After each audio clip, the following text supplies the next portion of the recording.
we'll get going soon. And Mrs. Salandi is working on getting that nice entertaining music for you all. Okay? Yes, ma'am.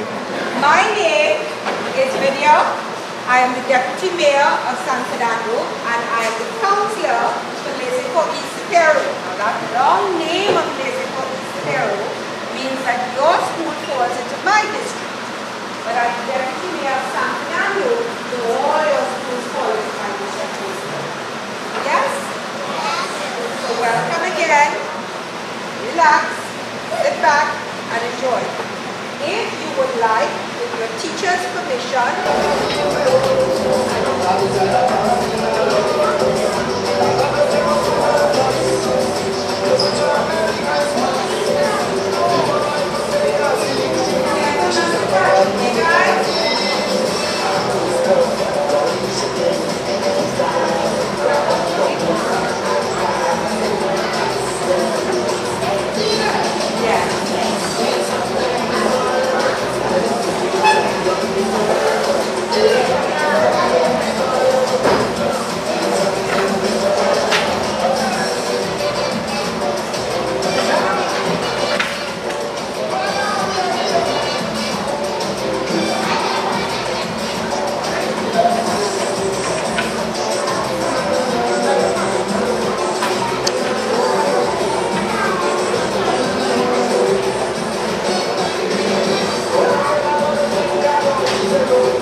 Chloe, you know what you're saying?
Don't do that.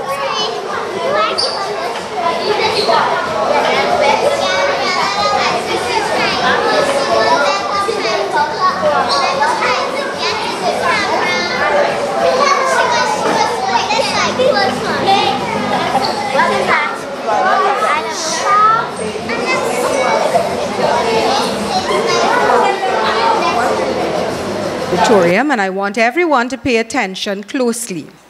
In the case of an emergency, which we will not have this morning, but just in case, we have two major exits. One you will see across there. You know how the air stewardesses, the flight attendants point? One across to your right, which is the entrance that lovely ladies, those lovely ladies and that handsome gentleman just came through. And the other one, if you look behind you, to your left behind you, there's a door there. That is your emergency exit should you need it. Okay? In case of an emergency, we will assemble across the street at the bandstand. But remember, you look, how do you cross the street, girls? You look left and right. Miss, that wasn't how I learned it in school, but I will be nice. You look one way, you look the other way, and you look the first way again. Okay? And then you cross the street. And there are some older sisters you have here. You can consider them like big sisters from Naparima Girls and from San Fernando West Secondary. And then there are lots of mummies and daddies and aunties and uncles and miss and everything to hold your hand or to guide you as you cross the street. Okay? The bathrooms, if you go through the door behind you on your left, that's your right-hand side, that door there, if you go through that door, you will see the sign restrooms, and the bathrooms are through there. Okay, so, Mr. Salandi, are we ready? All right, so can I ask everybody to stand?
Have your seats. I want to compliment you all. I have been to many functions with adults and they don't sing the anthem. I'm so happy singing our national anthem.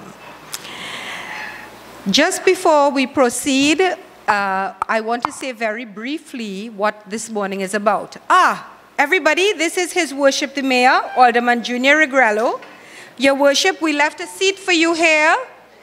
No, Your Worship. The young ladies wanted you to sit between them. There's a seat for you there. at the end here.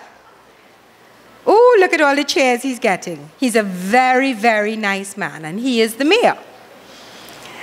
Thank you, Your Worship, for gracing you with our presence. Very briefly, before we do our universal prayer, and I introduce you to your Master of Ceremonies, let me tell you a little bit of what today was about. We had, under the auspices of the Committee for Education and Youth Development, we sent out to all the secondary schools in San Fernando, an essay competition with bullying being the main focus. The reality of it is that there were only 3 secondary schools who participated, and that is very sad. The level of the pieces that were sent in were incredible. And our chief judge is here who will be bringing some remarks and telling you about that shortly. In addition to that, we sent out a request to all the primary schools in San Fernando, Your Worship, and we asked for all the standard 4s, we would have a competition for a calypso competition in recognition of City Week. For what I love about San Fernando, we had 1 response from San Fernando Girls Government. And Your Worship, we were very good about following up parents. We called my executive assistant and my office assistant, Mrs. Cindy Reyes and Miss Aliyah Baksh can tell you. They got fed up calling, twice a week almost.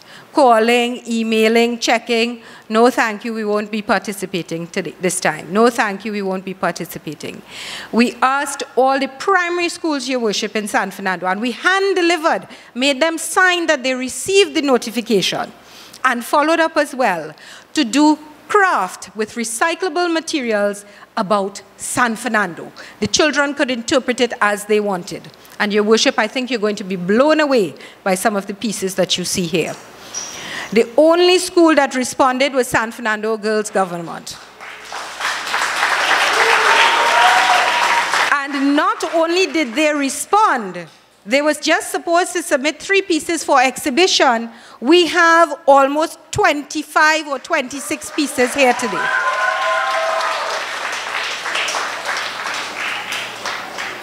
And I thought, Your Worship, I came to you and I said, you know, Your Worship, we're going to change this function to a prize giving for those who took part in the essay competition, because it was well-deserved, the quality of work we got. And we would recognize, it would be in recognition of excellence for San Fernando Girls Government, because they have set the bar very high to show what it is to excel, to partake, to participate, to give us hope for the future in our young people, and in recognizing, as well as Naparima Girls High School, San Fernando West Secondary, and Astra Boys College, in recognizing the importance of these things and topics outside of the academic curriculum. So, without any more talking, I hand you over to your Master of Ceremonies for this morning, and it is the very lovely Miss Aliyah Baksh. She will lead us in the universal prayer that has been ascribed by IRO, because we know that in Trinidad we are a multi-religious, multi-ethnic, all-inclusive society. I think it's very, very fitting that a young lady in a hijab is leading us in a universal prayer. Don't you guys agree? So Aliyah, I'll invite you to the mic and I will step down.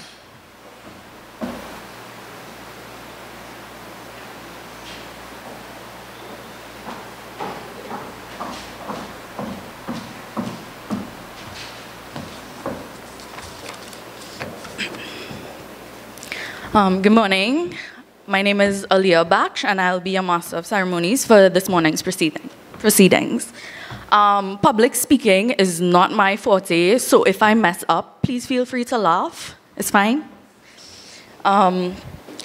His Worship, the Mayor, Alderman Junior Regralo, Deputy Mayor and Councillor for Laserford East Sparrow, Mrs. Vidya Mangal Bisasa, CEO of the San Fernando City Corporation, who excused himself, as you saw before, School Supervisor, my guest speaker, Ms. Joanne Bupsang, Chief Judge for our essay competition, Mrs. Kathleen Sarker Pascal, principals, teachers, students, our specially invited guests, parents, well-wishers, and the media. Good morning, all. I did not hear you all. Good morning. Great. So I will begin this morning with the IRO prayer. Let us bow our heads, close our eyes, and open our hearts.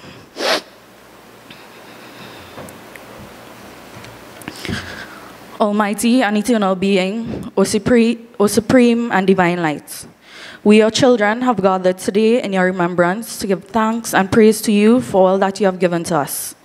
O supreme being, light of all lights, you have been compassionate and loving, merciful and caring. You are my father, my mother, my friend, and everything to me. You held my hand when I thought that no one was with me. You gave me the health and strength to succeed in life. Your virtues and divine powers showed me the right and noble path. You have provided me with food, shelter, and clothing that I can also share with the less privileged, the poor, the sick, and the elderly. Father God, I give thanks this day for all that you have bestowed upon us and for giving us the courage to enjoy life in a meaningful way with you. We give thanks to you for you have protected us from natural calamities and provided an evergreen flora and fauna to keep our mind healthy, positive, and inspired. We give thanks to you, dear God, as you have looked over us. As you have looked over us during our travels and in our place of work and school, as you have done the same to our family and colleagues. We place our trust and faith in you, O Supreme Almighty Being, that from up above in your invisible divine form, that you continue to look over us, our family, and our friends in all our activities. For you are the light and savior for all your children and will never let us fail. We pray this day to you, dear God, as we give our thanks in advance, that your peace and love will keep us forever glowing with happiness. Love you forever, dear and near one. We thank you.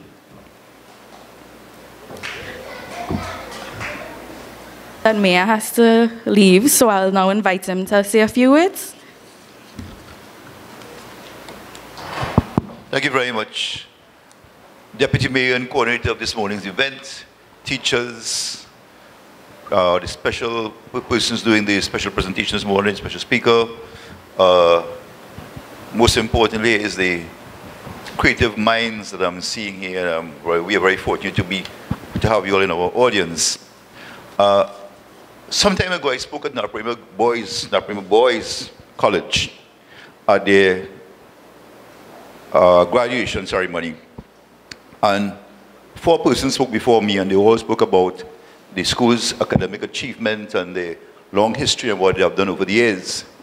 And I didn't know what to say because my speech was of a similar line to what the others had said before. So I looked at the class, and I said, the graduating class, I said, how many of you here want to be doctors? And I want you all to listen to me. There you go, see? And hands went up. And then I said, how many of you want to be lawyers? Hands went up again. How many of you want to be engineers? Engineers. Okay, the girl is not interested in that. And then I said, how many of you want to be pan tuners? Very good. Smart girl, smart girl. But guess what's up when I said that, parents? The parents in the audience started to laugh because the mayor had to be ridiculous. Why would the mayor tell the children that? I then said, pan tuners make more money than lawyers and doctors put together. And I'm sure most of us here do not know that.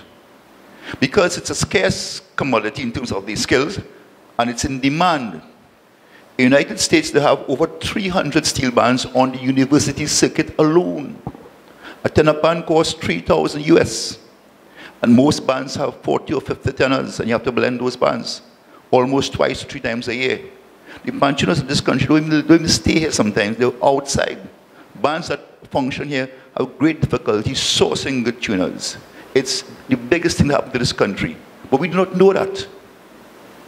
So, well, the parents who laughed at me had to do some mind searching and checking. But I didn't stop there. Next question. How many of you want to be Calypsonians? Good. There's hope. There's hope. I then told them that Marshall Montano is a multimillionaire. He lives in LA, for those of you who do not know. And he has a second home, it's a penthouse in One Woodbrook Place. You don't know that. And he has real estate in Tobago and all over Trinidad and Tobago. So what I'm getting to here is that there is hope and there is tremendous potential for the creative minds. Do not hold yourself back because there is something outside there waiting for you. If we all choose to be doctors and lawyers and engineers, what a boring world this place would be. And this is why you're here today, and this is why we have this display here. That's why we have this, because creative minds at work. If we all wear the same clothes, talk the same way, and sing the same song, look the same way, what will happen? We're speaking to ourselves. We have to engage other minds to hear what they have to say. So sometimes people like myself who, they call us politicians, share a different view and a different opinion, people get vexed at us.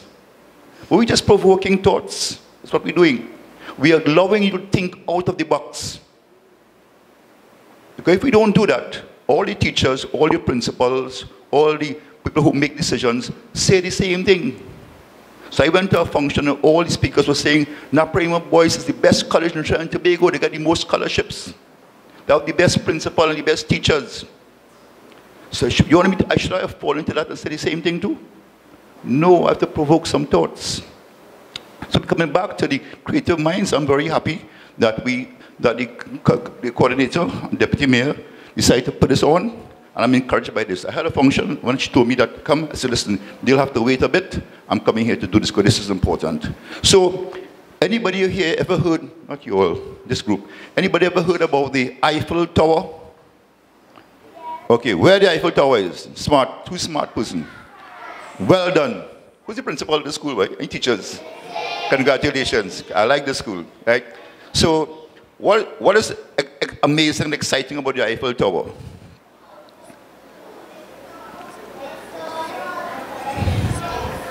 I could spend the whole day here with these guys here, right? So the concept, the mind, the thought, the creativity, all those things, the engineering, all those things make the Eiffel Tower unique. You know what happened? People leave all over the world to go to France. Where's the Eiffel Tower? And where the capital of France is? Sorry, which is the capital of France? Sorry. Paris. Paris. Next big question. How many of you all have been to France? Whoa. This is too You could imagine me at 9 years old and I went to France. They tell me go to France when they get vexed. Well done.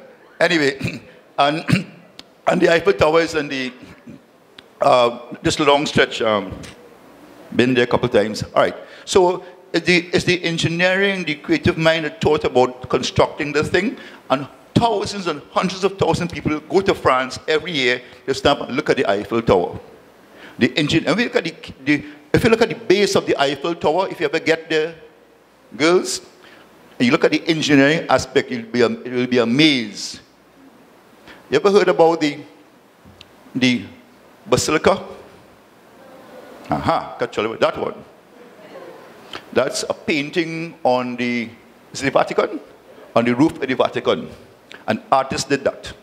Commissioned by the then Pope, but creative minds. When you go home, I know you all Google everything. Google that too. To understand what it's about. Creative minds at work. All right? So, who shaped the country and the world? Creative minds. They're the persons who design buildings. And if we don't have a creative mind, and all the buildings are shaped the same way, tall, square, and look the same way. So you all, what I'm seeing here, I'm seeing the next future artists, painters, designers, musicians, maybe calypsonians in this group here. Congratulations, well done. Don't let anybody encourage you to think out, do anything else. Follow your heart, follow your mind, and do whatever you want to do, what you think you should be doing. Okay, you're hearing me? Somebody be speaking to you from way outside, talking to you, inspiring and saying, you must paint, you must draw, you must design, and you will make Trinidad and Tobago a better place. So congratulations on what you all have done here this morning. I don't know what to say when I was looking. I didn't have that kind of thought process when I was your age. But something you're inspired. Congratulations, well done, teachers, parents who encourage this. Continue, keep them on this trend, keep them in this zone that they are, because we're really going to surprise people and make a difference. Congratulations, well done. And who's Miss, where's the deputy mayor? Hi. Well, you know.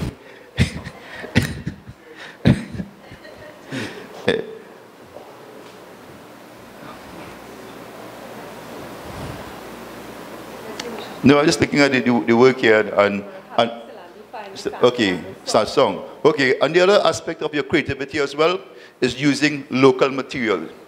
Try and stay local. Okay, guys? Whatever, there's so much you could do with the local material. Yes? This is all from recyclable material. Great.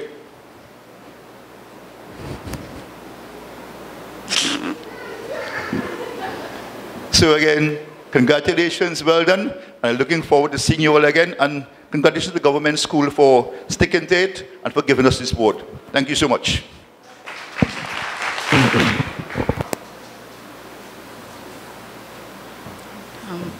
Thank you once again, Your Worship, for gracing us with your presence. And I'm sure after seeing some of these art pieces, I guarantee there's no lack of creative minds in San Fernando. So girls, you can give yourself a round of applause for your hard work, right? Right, so moving along, we will now be having the San Fernando song.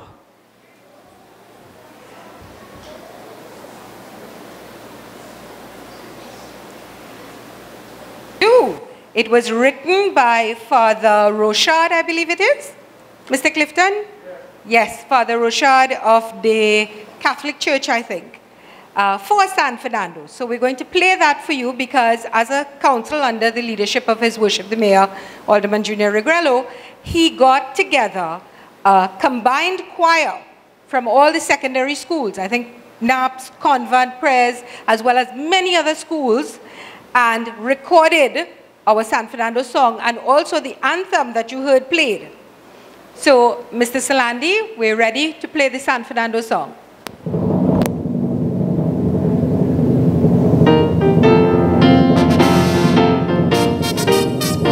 This is our city, this is our song, this is our own home all the day long. This is our city, this is our song, San Fernando will live on. Look to the west, friends, and see the tide, the sea bids of peace and noble pride. Look to the east, friends, and the rambling hills. The west comes a breeze which has the soul to fill. This is our city, this is our song, this is our own home all the day long. This is our city, this is our song, San Fernando will live on. At the heart of our city we see her face, and Nambarima, that sacred place. Her head still high and scarred and bruised, and Nambarima will still be true to you. This is our city, this is our song, this is our own home all the day long. This is our city, this is our song, San Fernando will live on. Look at our people and their way of life, the struggle hard, the standards high. In the nation confessed in many a way, and the nation's hopes and hurry today. This is our city, this is our song, this is our own home all the day long. This is our city, this is our song, San Fernando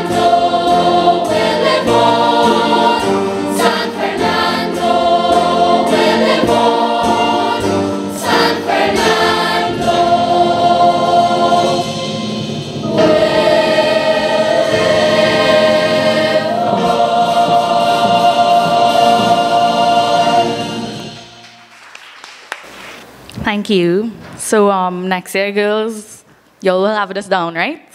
Looking forward to a choir. Okay. This next speaker, my deputy mayor felt that she would do more justice to this introduction. So I will now invite her to introduce our guest speaker for this morning's proceedings. Mrs. Mangal Bisasa.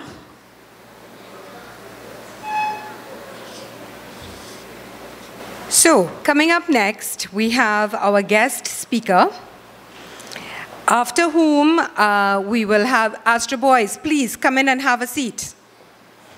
Did a teacher come with you? Boys are always late. Have a seat, guys, anywhere you can find a space. Coming up after our feature speaker, we will have the head judge for the essay competition. You know what? I think we need to hear some music after our feature speaker. You don't think so, Mrs. Yates-Wupse? So we will have our calypso after, our calypsonian. So our music coordinator and our sound system gentleman Mr. Salandi can start organizing, so you have a little heads up. I want to take this opportunity to introduce Mrs. Joanne Yates-Wupse, who I've known longer than too long. She's been painting all her life, and I mean all her life. And she's exhibited many times with women in art in Trinidad and Tobago. She started painting as a young child. She was very much encouraged by her parents to experiment in all art forms. She's done sculpture, she's done papier-mâché, she has done craft, she's done pretty much. She paints mostly in oil and water, color on canvas and watercolor paper. She also illustrates, she's an illustrator for children's books here in Trinidad and Tobago for local authors. And she is the creative creative director and costume designer and of stage sets for theater shows throughout Trinidad, both in South and in North. She's done many of them. She was arts and craft teacher at Bishop Centenary High School and St. Xavier's Preparatory School. And something she left out in the little bio she sent to us is that Joanne studied art on scholarship from the government of Trinidad and Tobago when she finished high school. Yes, she was a scholarship winner in art. You believe that? In art. And she studied at university in the US, and she graduated in the top group of her class. How do you say it, Joe? Summa cum laude? Summa cum laude. I don't know if I said it right.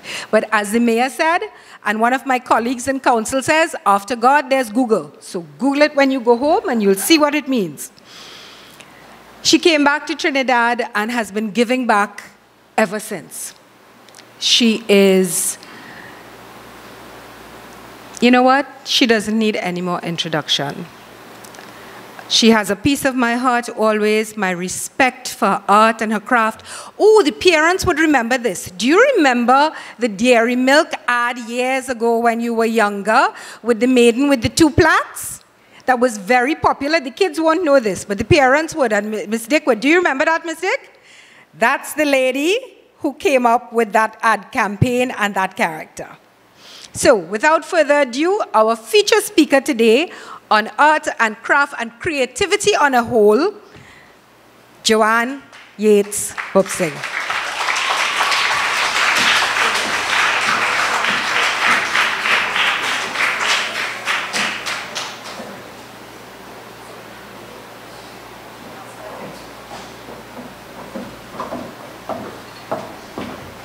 Hello, everybody. Good morning. It is so wonderful to see lovely young faces starting to create. And, okay, I'm not big on talking in front of people, so if you hear me stutter, it's because I'm usually by myself painting or working one-on-one with people and not really doing this part of things. So if I fumble a little bit, go ahead and laugh. It's okay. All right, so I am really, really pleased that my dearest friend, the deputy mayor. I'm sorry, I know her mostly as Auntie V. Okay, so she is the love of my life, that she's asked me to come and talk to you about something that is very, very near and dear to my heart. Painting, art, creativity. That is the song of your soul, okay? God gave that to you as a gift, all right? And if you take that song and you bottle it up, something in it is going to die. You know, when you have a plant and it's put inside and it doesn't get sunshine and it doesn't get water and it doesn't get light, what happens to the plant? Anybody can tell me? Tell me. It shrivels up and it dies and it's useless, and then you're going to throw it out and say, oh well, you know, it's gone. But if you put that plant out in the sunshine and let it get water and sunlight and feed it, it's going to grow and blossom into something that is so amazing and so beautiful. And that's what you have to do with the talent that you have. God gave this talent to all of you, okay?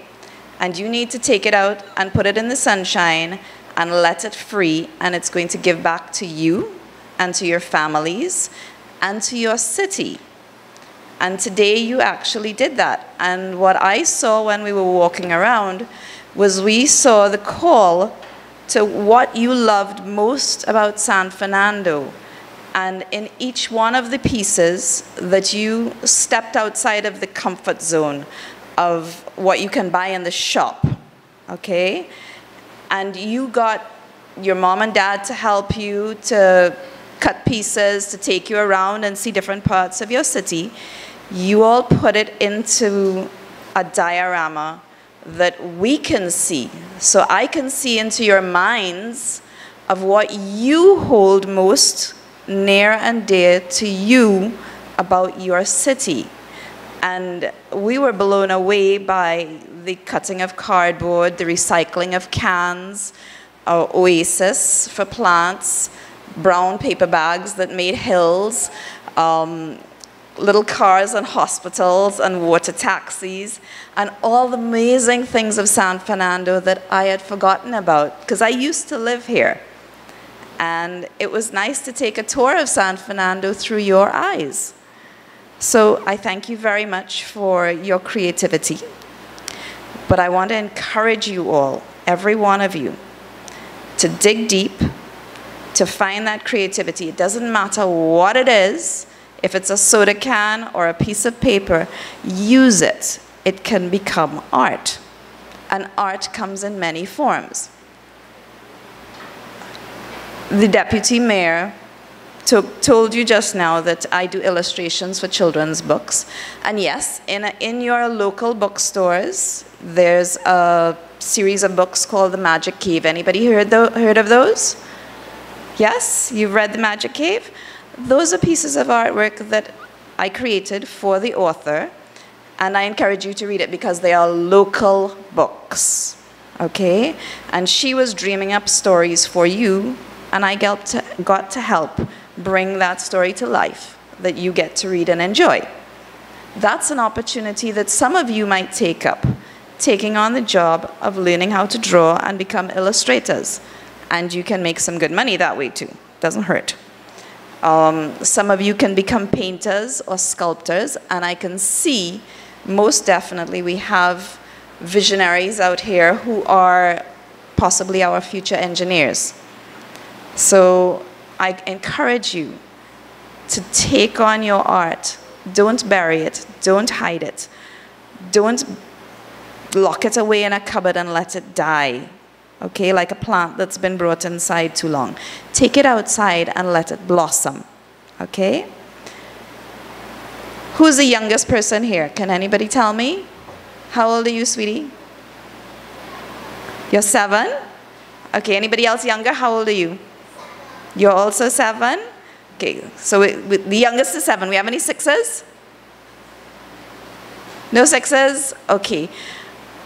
Guess how old I am? 33? Oh, I like you. 100. Okay, no, not quite there. Not just there yet. Okay, who's good in math? Divide 102. Who's good in math? What? 50. 50. Good. That's a good number. And you know what? I'm still creating.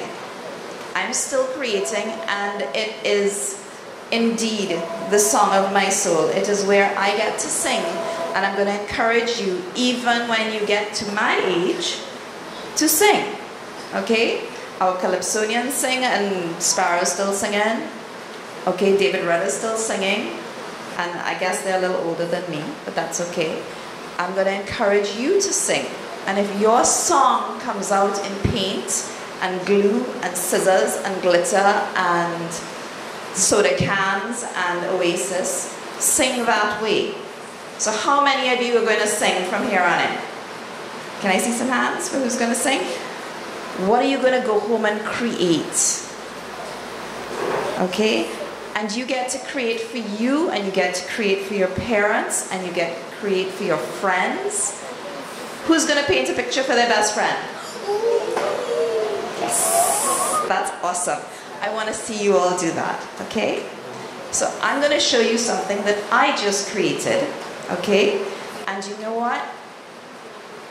You have started on that journey to be able to create. And I brought a cow. Yes, that's a whole cow. And that cow 2 weekends ago was on Queen's Hall stage for a show. Was it 2 weekends ago or was it last weekend? 2 weekends? 2 weekends ago. That was a whole cow that was on stage for an entire show. And it is made of the same materials that you have used to create your dioramas. Yes. Who here used cardboard? Who here used glue? Anybody here used masking tape? Yes? Okay. And who here used paint? Excellent. So I've got 4 out of 4. And guess what? That cow is made of exactly the same things that you guys used. Okay? So I'm going to unfold the cow, and I want you to come and see it.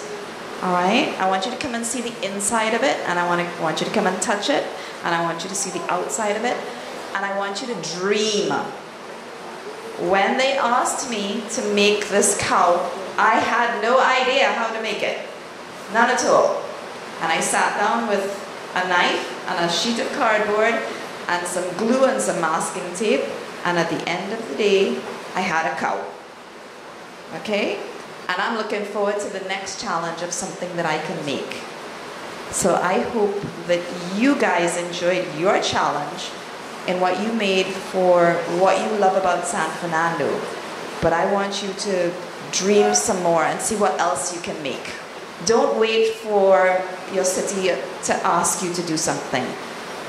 Figure out what's inside of you and let it grow and let it become something wonderful.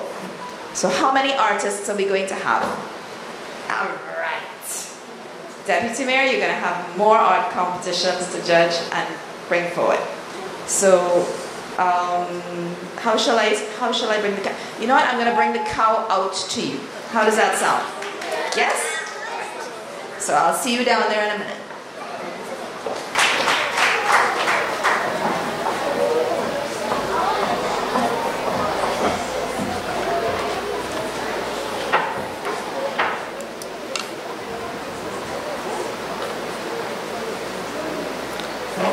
So, while Mrs. passing around with the cow, I'd just like to thank Miss Yates Bipsing for sharing your feedback on the art pieces and inspiring all these young girls here to dream and challenge themselves. Who wants to see a cow?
Amber.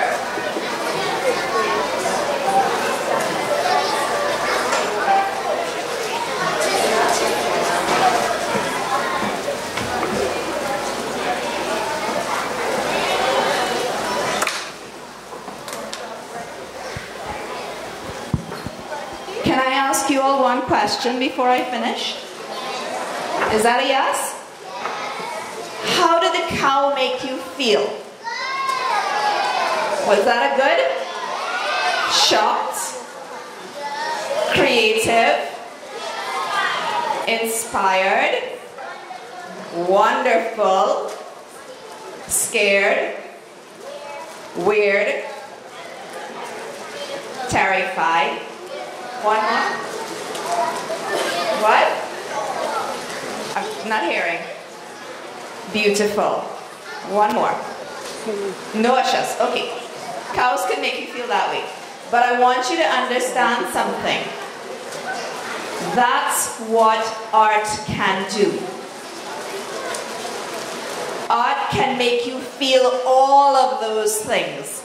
And you have the ability to be able to get that message across to everybody. I made one cow and look at the amount of feelings that came out. That's what artists do. We create a story and you guys get to live the rest of the story and experience part of the story that I wanted to tell. And that's what you get to do. When you create one of these beautiful paintings or sculptures or whatever you dream of, you get to tell your story. And your story and your story and your story. And that's what artists do.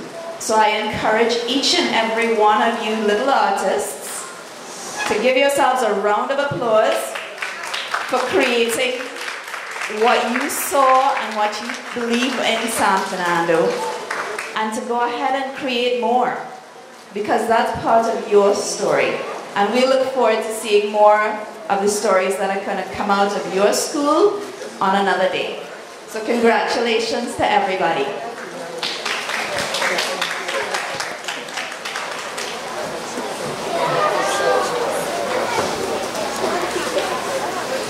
Alright girls, let's give her another round of applause to Miss Yates.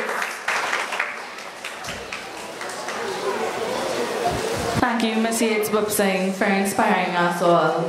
And hopefully these girls take up that challenge and understand art is a story and its ability to provoke feelings, right?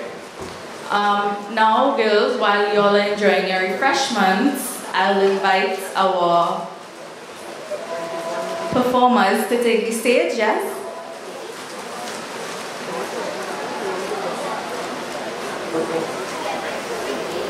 Miss Bisasa, our Calypsonians are ready?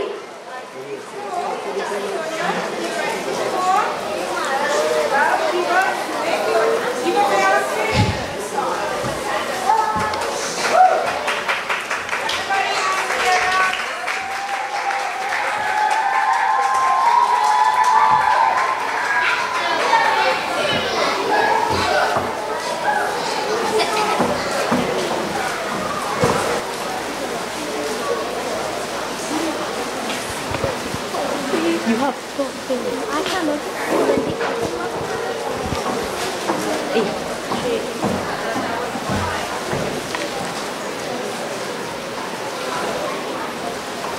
Hey girl, you see how much pollution going on in the world? Yeah.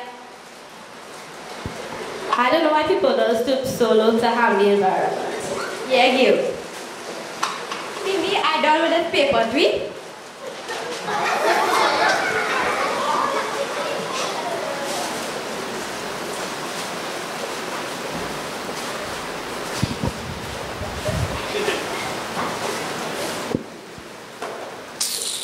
Look how much people making my job harder, boy.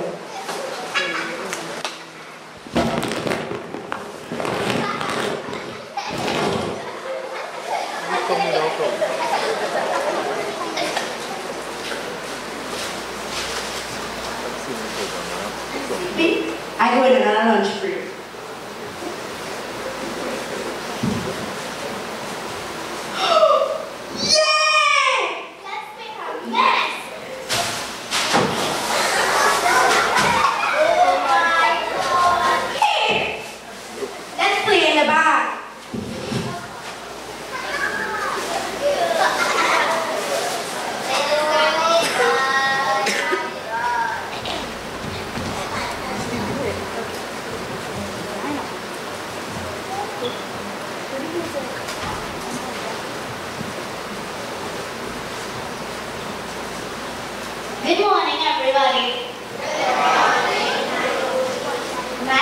am Clifton. The name of my song is Good Food.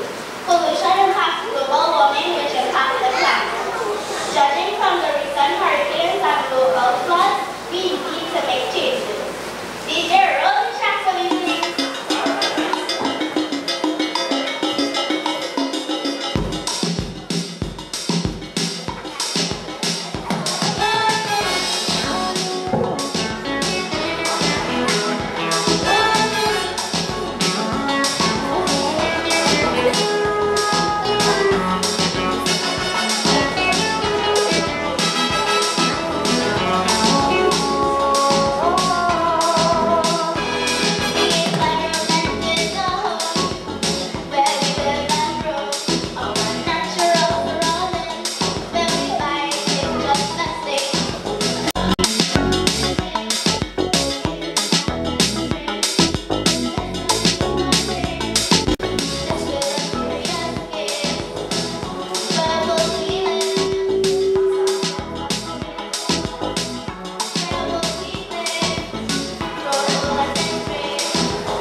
That was real good.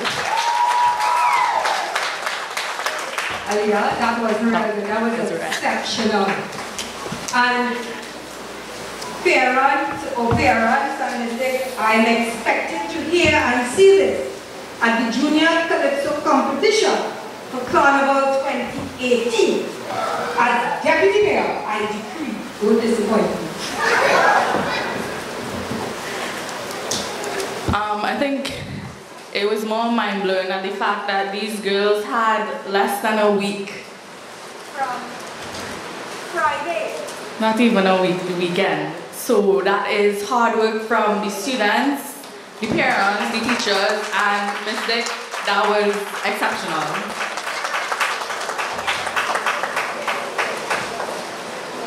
So maybe later on y'all could give us a encore? Yeah. Now I'd like to ask Mr. Hollis Clifton to say a few words on the arts, Deputy Mayor's request.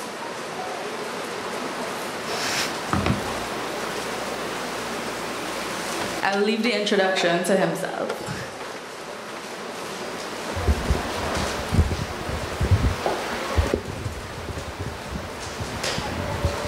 Yes, we're pulling him out of his comfort zone from behind the camera. Good morning, folks. Good morning. Anybody home?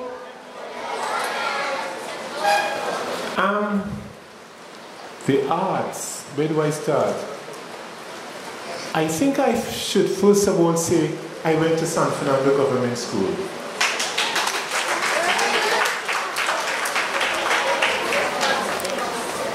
You see, where you are now, that was a co-educational school.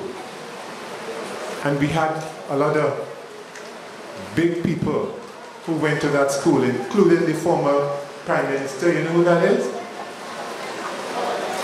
Who's the former Prime Minister? The Honorable Patrick Manning.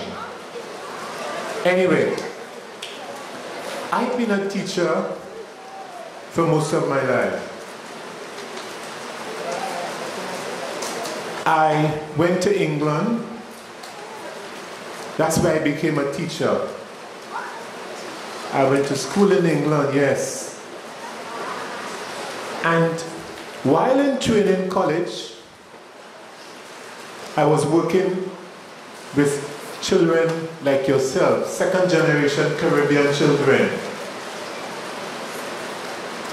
And in those days, we're talking about the 70s, our children were being branded ESN. You know what that means? It means people who look like you were referred to as educationally subnormal. It means you're dumb. And I had to change that.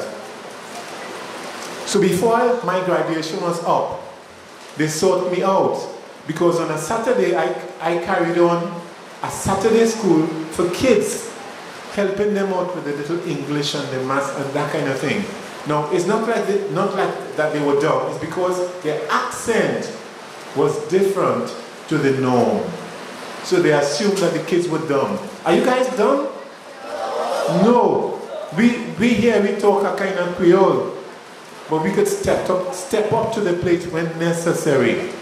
So I taught in England, and from there I went to Nigeria. I taught in Nigeria. And you know what? They don't know where Trinidad and Tobago is. What worked for me is the steel pan. The steel pan was my cutting edge because every Saturday we had a little concert. So I borrowed a steel pan from the High Commissioner. He was Mr. Williams at that time. And I played at the Saturday regular concert. And the popular tune was, everybody likes Saturday night, everybody likes Saturday night, Everybody, everybody, everybody, everybody likes Saturday night. And with my pan, I used to sing along. I used to play along, and they were singing to it. So my message to you guys, if you have to leave Trinidad and Tobago to live or to study like I did, your cutting edge is your national instrument. How many of you could play the pan? Give yourselves a round of applause. Right? Great. So from Nigeria, I went back to school. I ended up in Montreal, McGill University. And I was involved with the Caribbean Union, Caribbean Students Union. I was the public relations officer. And again, the pan was my cutting edge. From there I came to Trinidad. And I got a job at Pleasantville Senior Comprehensive School. You know where that is? And we had a performing arts society, which I spearheaded. We had a steel band. And in the audience, I'm seeing some of my students. Rhonda was my student. Krishna Bidesi, my student. So give them a round of applause. Pleasantville was the forebearer of culture for South Trinidad, not just San Fernando. So give Pleasantville a round of applause. And it's because Pleasantville had a group called PAS, the Performing Arts Society, which Rhonda was a member of. And we were doing the circuit. We were going all over the country, performing and representing not just Pleasantville, but South Trinidad. We produced people like Sherma Andrews. Rhonda, who are some of the other people? Luton, Sherry and Paul, a big singer. Curtis C.B. Marcel. The Panis. Well, if you say pan, in fact, Pleasantville was the preparatory school for pan size in South Trinidad. Because while you were playing in Pleasantville, you were going to Fontclair. Fontclair were taking our panis, and then Skiffle came up. So they had a battle between Skiffle and Fontclair, who would take the students from Pleasantville to play with their band. And it was a wonderful thing. So here I am, retired from teaching, but before I retired, I went into Whitep. In fact, I was the center manager for Whitep at Pleasantville when Whitep just started. And we were going to the Hope, you know the Hope Center on Ponepe Road. Parents, you know the Hope Center? For mothers and their children who had, single mothers who had issues, domestic issues. And we were doing some charity work with the organization, helping them to refurbish their place and providing equipment and that kind of thing. And this is the sort of thing Whitep was doing. I also work in the prison, MSP, Maximum Security Prison, as a life skills facilitator. So, life was good, it continues to be good. So now I'm a news reporter. So I'm going to report you guys. You want me to report you? You want me to report you? Well, some of you might be on news tonight. You want to be on news tonight? Well, if you don't manage to be on news tonight, you want to be on YouTube? Well, you're going to be on YouTube tonight. Yeah! You know how to find yourself? You can Google? So you go into the Google bar and you type in YouTube Hollis Clifton. And you'll see that my channel, where all sorts of things that happen in Trinidad takes place on that channel. So give yourselves a round of applause and bye-bye.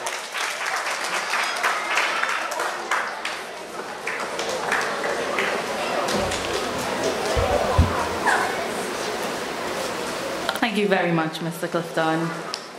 I will now invite Deputy Mayor to say a few words, as well as make a presentation to Principal Ms. Dick of San Fernando Girls Government. As the invite said, today's function was in recognition of excellence. So we have decided to make a presentation in form of a certificate right now to your principal for your hard work. And I'll pass it on to Deputy Mayor. Thank you very much, Leah. Now, I want to take this opportunity to say to you young girls that we have certificates of participation for every artist. Unfortunately, we thought we only had about 15 artists, but we have 20-something, and we don't want to get your names wrong. So we are getting the list from Ms. Mohan of all the proper spelling, and it'll be in a nice picture frame, so mommy and daddy, it won't get rolled up and thrown away and da-da-da. It will be in a frame. You can hang it or place it on the table and so on, and when it's old and gone, you still have a frame.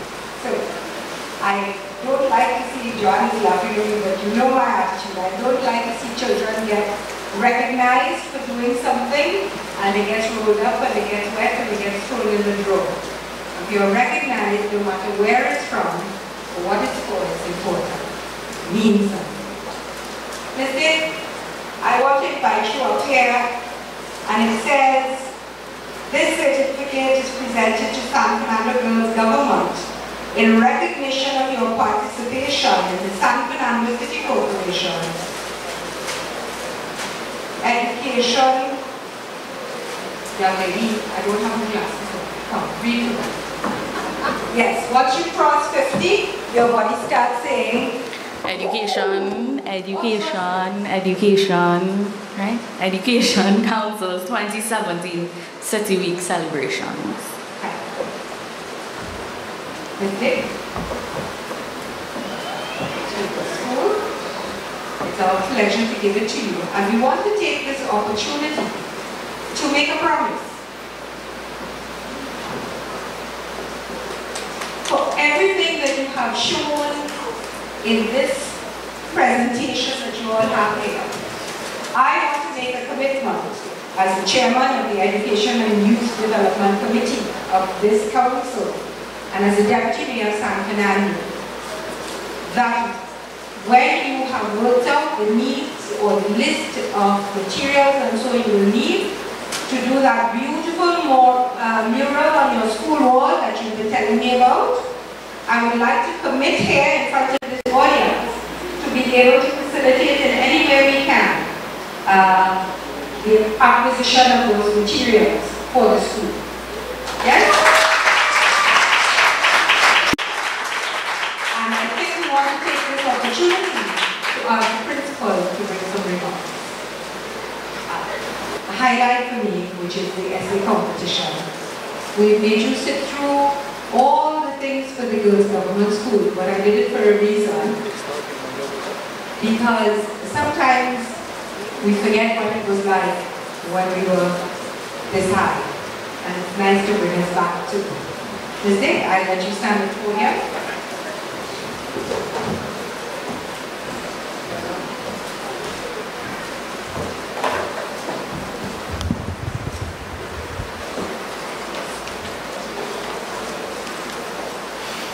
Good morning, one and all. To the Mayor of San Fernando, His Worship the Mayor, Alderman Junior Regrello, in his absence, Deputy Mayor of San Fernando, Ms. Vidya Mangal Bisesa, principals, teachers, parents, pupils, students, Good morning. Ours is a belief that no opportunity must be wasted. And so we believe in the power of now. No opportunity wasted. I stand here today representing San Fernando Girls Government School.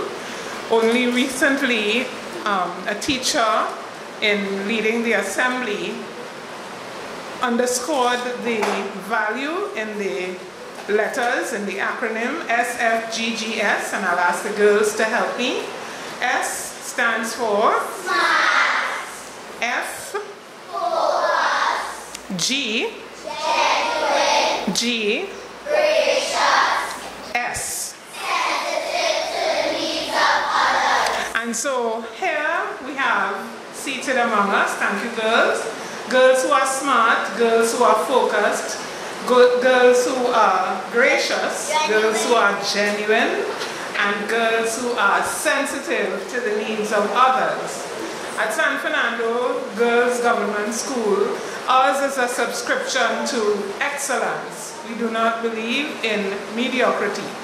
But in keeping with our motto, be prepared, we responded to an invitation to participate in this that you see before you here. And at this point, I want to give credit to Ms. Rohini Mohan.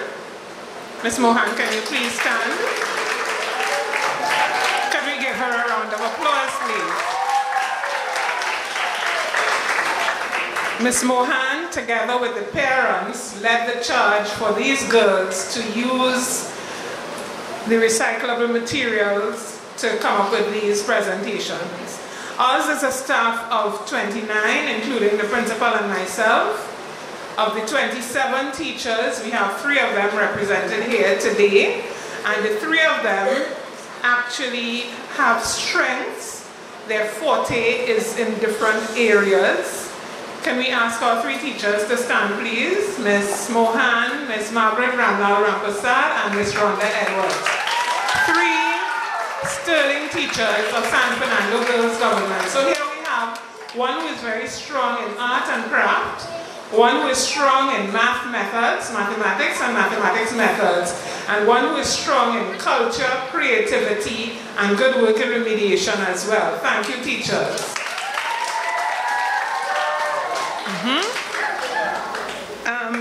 I want to say here that every year, San Fernando Girls Government School, for as long as I've known it, and that's for the greater part of my life, Mr. Hollis Clifton is no sole owner of attendance at San Fernando Girls Government School, then San Fernando Boys and Girls.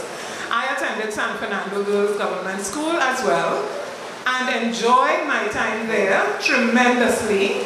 It is there that I began my love for San Fernando and my learning of the song, even after that, about the city of San Fernando.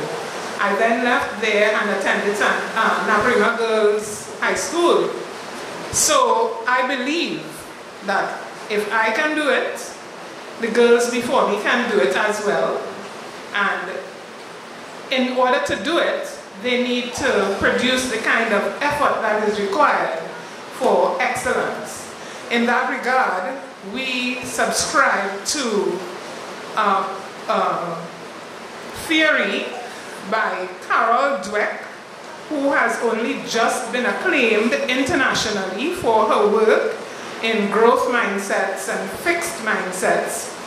And so every year, for the last 3 years, we have done work with those who subscribe to her theory as well, that it's not how brilliant you are, but it's how much effort you put into your work. And clearly here we can see the effort that has been put into making this successful. And so when we work with the girls in standards 4 and 5, we encourage them to apply effort to what they already know, or to apply effort even if there are those, the mayor asked earlier if there's anybody here who's dumb. And sometimes to show people that you are not dumb, you just need to work. and put a lot of effort in and set your sights on great things, aim high, be prepared, and the sky is the limit. It is instructive that Miss Joanne Yates Boxing spoke to talent. We have a lot of talent at San Fernando Girls Government School. As a matter of fact, it is that which causes parents to want their daughters to come to San Fernando Girls Government School. Only this year, we had 240 or 50 something applicants to fill 78 spaces. 78 spaces in first year, which became 78 spaces only because we were sorry to have to reject. We had intended on a class of 63 sets of 20, and we just had to increase, and now we have 4 infant 1 classes.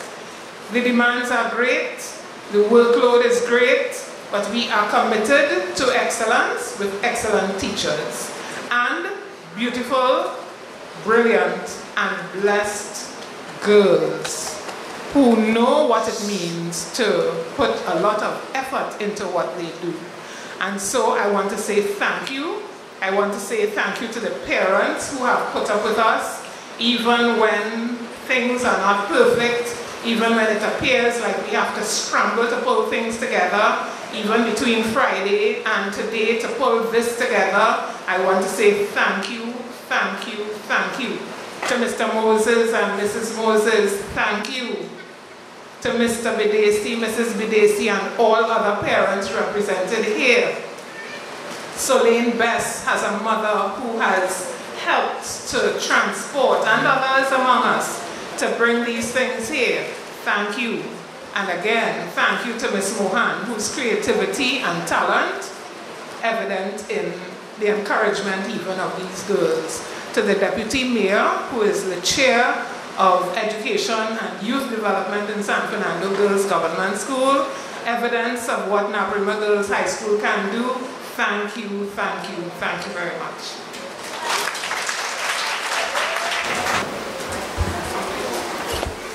Thank you very much, Ms. Dick, for your contribution to this morning's proceedings. Girls, I think y'all are really blessed, as Ms. said, to have a principal like that, and teachers that are so involved in your school life. So I think your teachers and your parents and your principal deserve a lusty round of applause right now.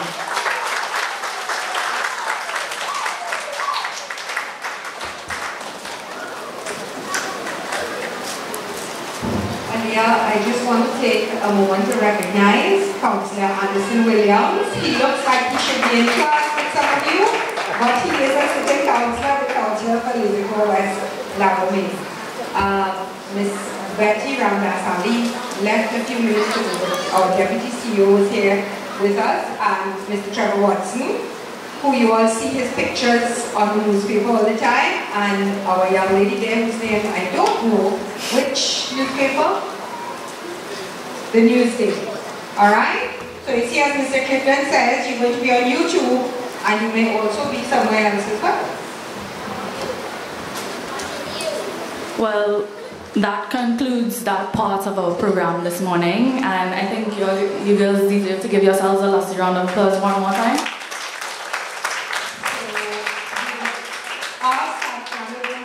Students and parents, please do not leave. We'd like you to stay on. The next part is not going to be very long. And at the end of everything, I would like the student to stand with your piece as people will come by and view, and you can explain, for example, the San Fernando General Hospital. I know it opens up and there are much more intricate details inside. So each person will be able to explain, and I think Auntie Joanne may allow who didn't get to see and touch the cow's head to have a closer look, as well as the parents who may want to. Thank you. My favorite part of the program, where I get to introduce someone very dear to me, and I hope I do justice to her introduction. Mrs. Kathleen Sokol Pascal has an MSc in Development Studies from the UWI Mona campus in Jamaica, a bachelor's in sociology from the UWI St. Augustine campus. She has a certification in mediation studies from the University of Windsor. She has more than 25 years experience in community development practice, locally, regionally, and internationally. She has also served as a national coordinator for the Habitat for Humanity in Trinidad and Tobago. She currently lectures at UWI Open Campus in the areas of sociology, social research, and counseling. She also, I'm trying very hard to say this with a straight face. She's also a very successful business owner and very dear to me.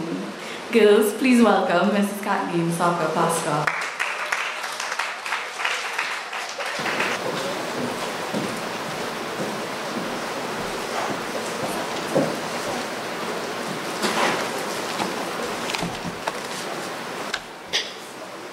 Don't litter. Okay. Hold on.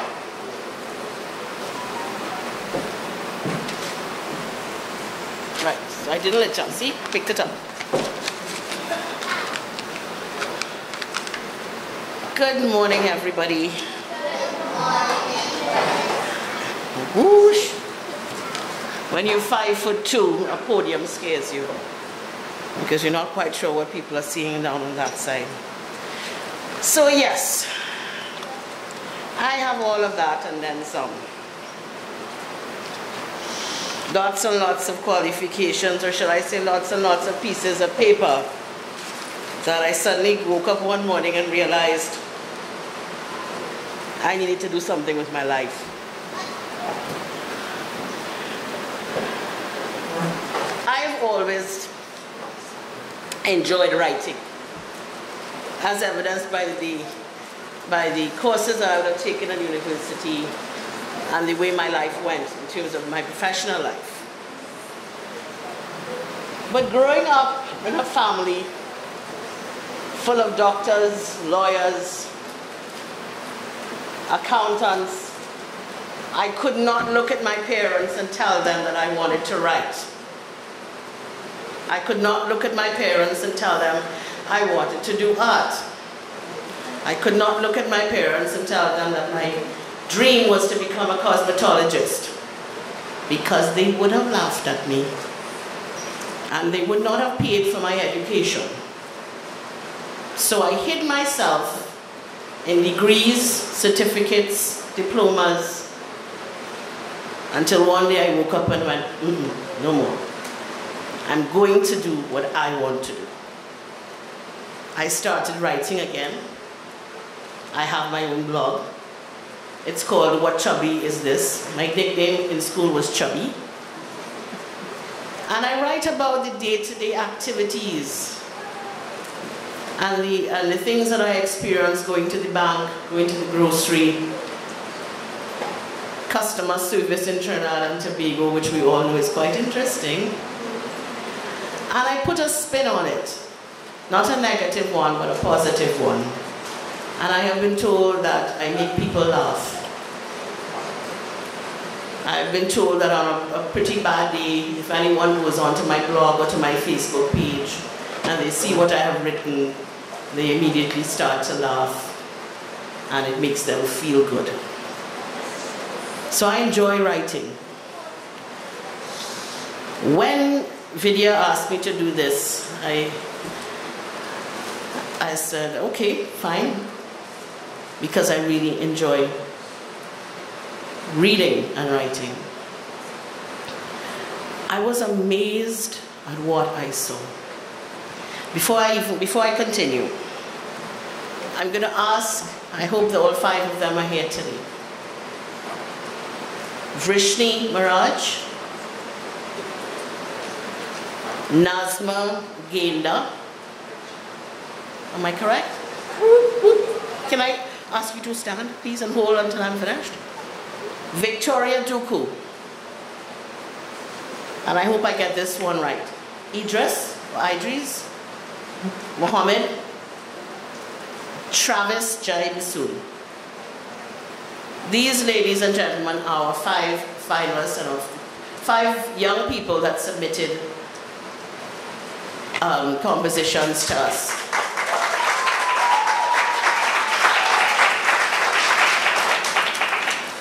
I will say this. I teach at UE. I teach mature students.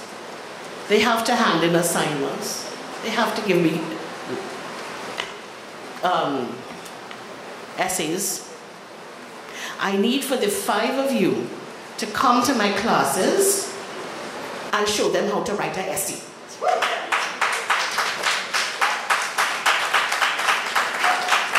You all are amazing. Really, truly amazing. I need you to come to my classes. Honest to God, I'm not kidding.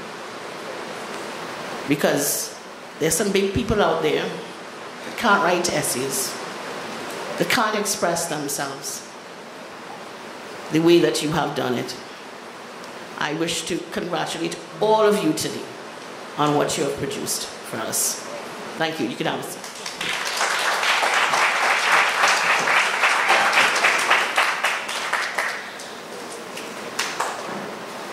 When we were looking at the essays, we looked at some basics. The criteria that we used were as follows, or was as follows. Knowledge and understanding of the subject matter and topic. Presentation of the information in terms of your facts. How well you articulated your point of view.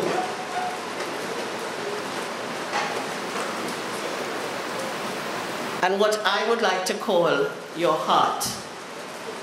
A subject like bullying obviously reaches not only, it reaches beyond the physical or the mental. It reaches deep within your own heart for you to be able to explain what it's about. Your ability to present not only the facts and figures, but your ability to present the heart of what bullying is. We also looked at penmanship. What is penmanship? Anybody here knows what penmanship is? It's a lost art in our schools. They used to teach penmanship in school. How to write, how to form your letters, how to join your letters, am I correct? Yes. Okay, what else did they teach you in penmanship? Cursive. Cursive, yes, what else? Anna?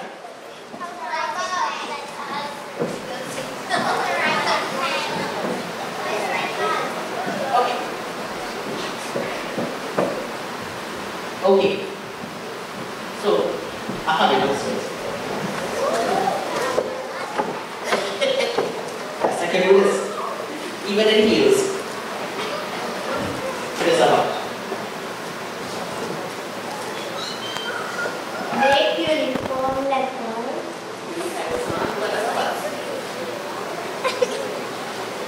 How to write properly. Alright. Then format your letters. Okay.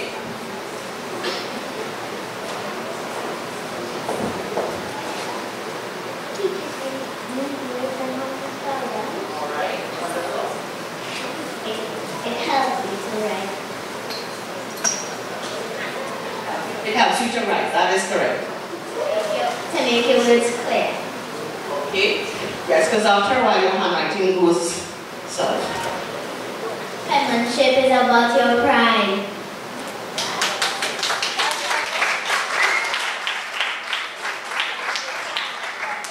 What is your name?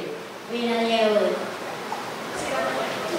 My name is Rena Leowood. And penmanship is about pride. And that is exactly what penmanship is. Yeah, you need to go to Canada. Come and join me in my classes, okay? Come and join. Yes, I want to. It's about being what pride in yourself. How you present yourself, how you present the information that you expect someone to do. And that I would like, in that regard, to single out one participant who, let me see if I can find which one this one. Idris, Mr. Mohammed, please stand. I wish that I had some sort of screen up here that I can show all present here your penmanship. It is, whoa.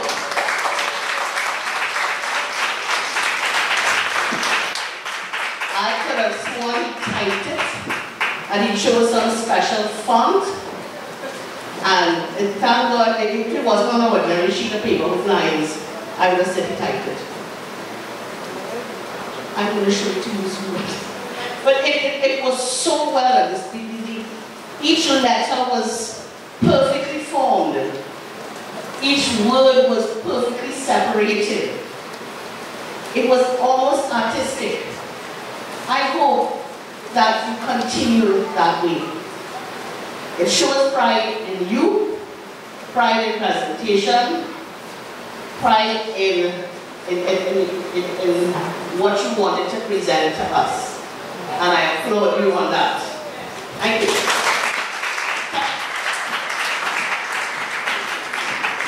So before she goes any further, I will ask Idris, would you come up on stage, and Mrs. Kathleen Salka Pascal will present the Chief Judge's Award for the Best Penmanship.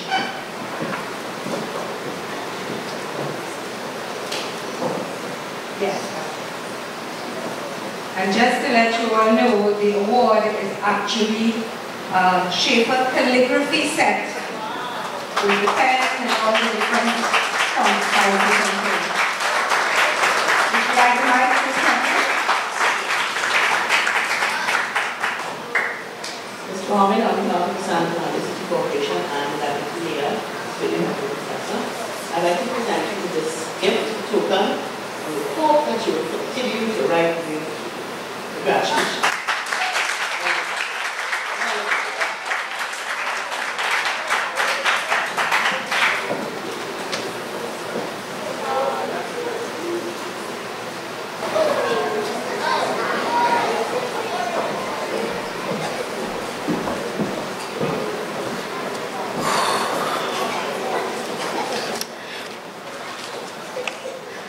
Presentation.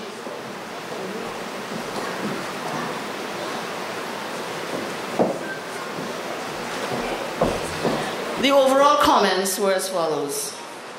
All the presentations were very informative. They showed a depth of character of the individuals that were presenting. They were also all very well researched. They were well argued, supported by facts, yet they all were different. We would just, however, want to make one comment. Actually, before we go there. The challenges, we also had some challenges in judging because the topics were different. We had three that presented on bullying as more as a statement, and then we had two others that looked at different aspects of bullying. So judging was a bit difficult. However, we got around that, and as I said, as Ms. Mangal-Bisasa said, we are offering certificates of excellence for all 5 students. However, we do want to advise that when you are doing research, there's some areas or some sources of information that are not necessarily good for you to quote. We would advise strongly that you do not quote Wikipedia. Wikipedia can change from day to day. And anybody can go up on Wikipedia and change it. If you have a view or you have an opinion about a particular topic, you can actually go on to Wikipedia and change it. So we do not advise that you use Wikipedia as a source of information. You could read it, but not a good idea to quote it. Secondly, while we do respect but the presenters of talk shows, we do not also, it's not necessarily a good thing to quote them, even though they're very good people, that they provide us with a lot of information. I would not recommend as a professional that you quote Ellen DeGeneres or Oprah Winfrey. Maybe Oprah, but look for more things that are more technical, that are proven, that are tried. If you are intent on continuing in research or you're continuing to write, try your best to not to use references like that. Okay. Now, in no particular order, I am going to just make some comments on each of the 5 persons that participated. Vrishni Maraj, hi. Your presentation was well thought out, well researched, and very analytical. No Wikipedia, please.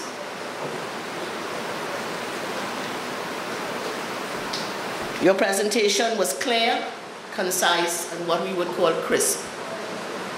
Very exact. Excellent, well done. Nazma Genda. Hello. How are you? I met Nazma outside. She asked me for directions and she didn't realize that I was the chief judge.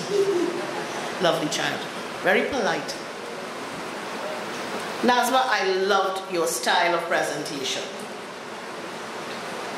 It was well researched and presented, and it almost felt as if you were presenting it from experience. You demonstrated a real interest in the topic, and I thoroughly enjoyed reading your essay. Victoria, hello, Duku. Again, well researched and presented. You had both information and feeling. You were clinical, yet showed signs of emotion. Overall, it was an excellent presentation. Idris Mohammed. Well, you know where I stand on that one. Idris, your penmanship blew me over, as well as Ms. Mangal Bisasa. She was very tired when she saw me yesterday evening, last night, and when she saw your presentation, she immediately woke up.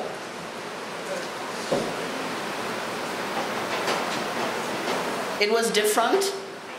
It was difficult to assess your presentation against the other 3 for the simple reason that you did a different topic. However, it is fantastic. It is good to see young men coming forward and presenting in that manner. It was well thought out and very well executed. It's not every day that you see 13-year-olds and 14-year-old males being able to present information like that. I applaud you on that.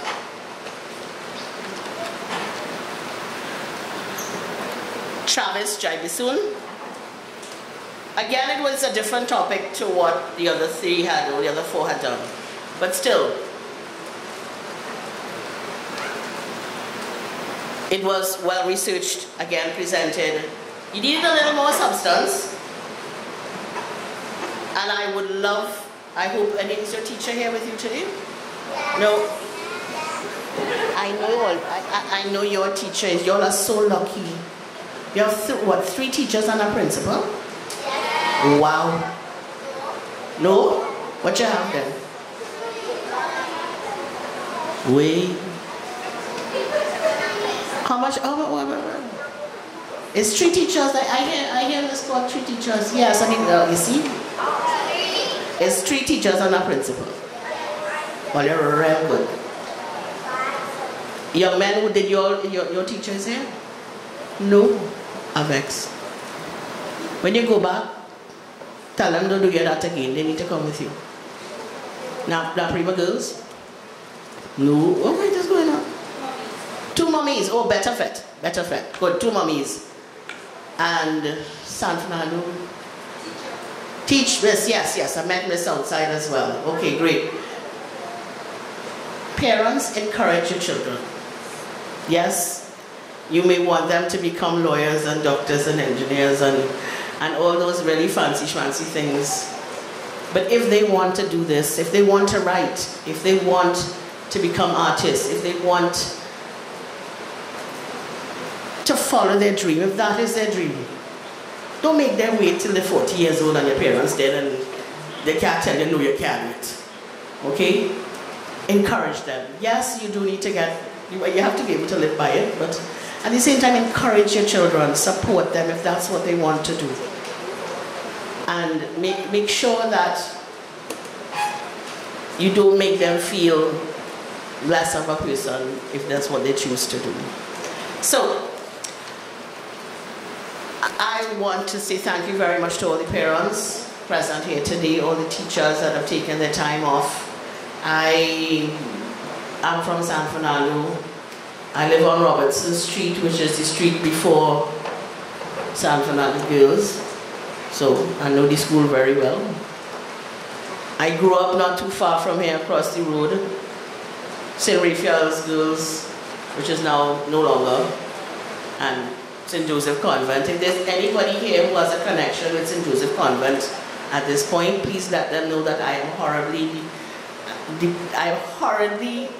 upset that there's no one here from St. Joseph Convent, San Fernando. I mean, that is just wrong. No prayers, boys. Only nap skills, and for Convent girls and the naps, you know, the rivalry between us is just still there. No, we'll forgive Convent this time, but next time I hope not. Thank you so much. I am going to ask Ms. Vidya Mangal-Bisasa to announce what we have deliberated on. And I hope that next year, if I'm given the opportunity to do this again, that I will see more schools present, more students presenting, and I really, really encourage you to support each other in this event. Thank you very much. Thank you very much, Catherine. And I want to, before we go further, we're coming to the very end of the program. Before I say anything else, I want to reinforce what this, oh gosh, what Auntie Catherine said. It is really sad to me, as I said in the beginning, that a lot of the schools don't see the importance of this type of event for the students. And the opportunity that it allows the students, the young people, to express themselves. And I want to take what she said a step further, because it's something I believe in very firmly. If your child wants to be a mechanic, and I want to recognize Councillor Teresa Lynch, who's here with us, and you'll be coming up to help do something very soon, Teresa, you and Anderson, so don't go far. I want to take the opportunity to say to parents, if your child wants to be an artist, help them to be the best artist they can be. If they want to be a mechanic, don't just let them be a grease monkey following orders by someone else. Encourage them and support them to be the best mechanic. Let them design engines at the end of the day, or run a facility, or be a first-class mechanic who is, if they want to work with wood and be a carpenter, don't just be a roughneck tradesman hammering nails. Become an architect. Become a master builder. Be the best of whatever you want to be. And parents, I want to encourage. It's hard. I'm a parent myself. We want to live out our dreams in our children. Maybe things that we didn't achieve that we know they can achieve. But what would you prefer? For them to do what you want them to do, that you know might be a grind for them to do, or for them to truly be happy and enjoy what they're doing, but do it to a level and to an extent where, as Kathleen said, they can earn a living and be comfortable and progress. There are many, many, many unhappy people out there. We see them every day in the traffic jams with their road rage, or when they're dealing with the public and they can't smile, they don't know how to be polite. I used to be a teacher, an English teacher actually, many, many moons ago in a different incarnation. I taught English at secondary school from forms 1 to 3. So I know what it is. But what do we want from children? We want them to be happy. We want them to have what we people have. But we can't give it to them. They have to learn the good and the bad. Alright? At this time, I would like Councillor Anderson Williams, my Vice Chair of Education and Youth Development, to join me on stage. And we will call the names, and I will ask you to come up. Councillor Williams, would you stand in the middle, please?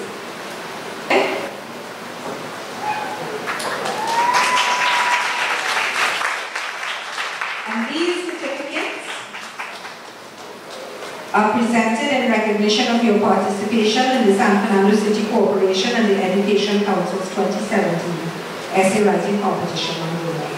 Victoria Duku, and I would like the students to stay on stage, please.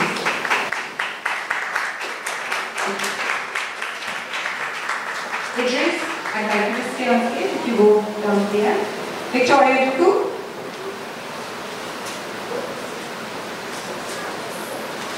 Travis Jarisu.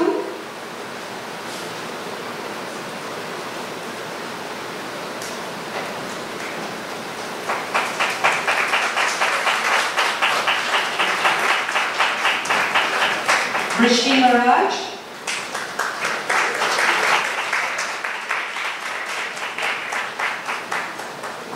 And Nazma Genda. This is Rishni here.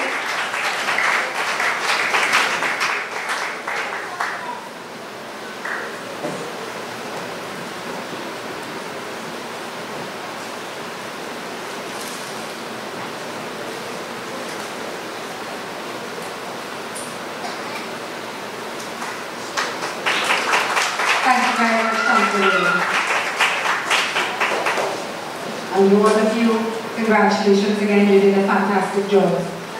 I'd like to ask Councillor Teresa Lynch to join me on stage, and while she's making her way up, as you all know, everything has been cut back in terms of funding and all of that. There was a time where we would have loved to give some very large prizes for these types of things. However, with the changes that we've had, they all get certificates of participation, they get little tokens. The tokens are journals and pens, because they're writers. And for our first place winner, we would very much like to ask the process of inquiring from the newspapers to have the winning essay published, as they have done in the past for other such competitions in Fastland. So we're hoping that can be our first prize. Councillor Teresa Lynch, who is a guidance counsellor in secondary schools, and we would like her to help us present some of these tokens.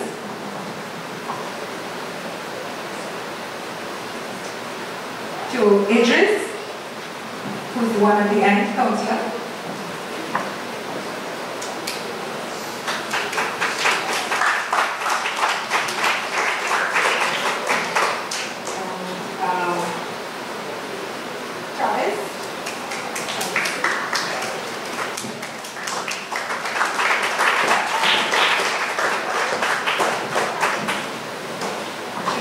Rishni Maharaj.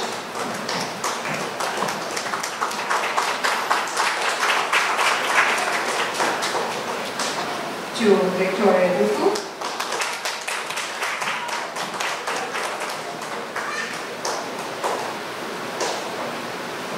To Nazma.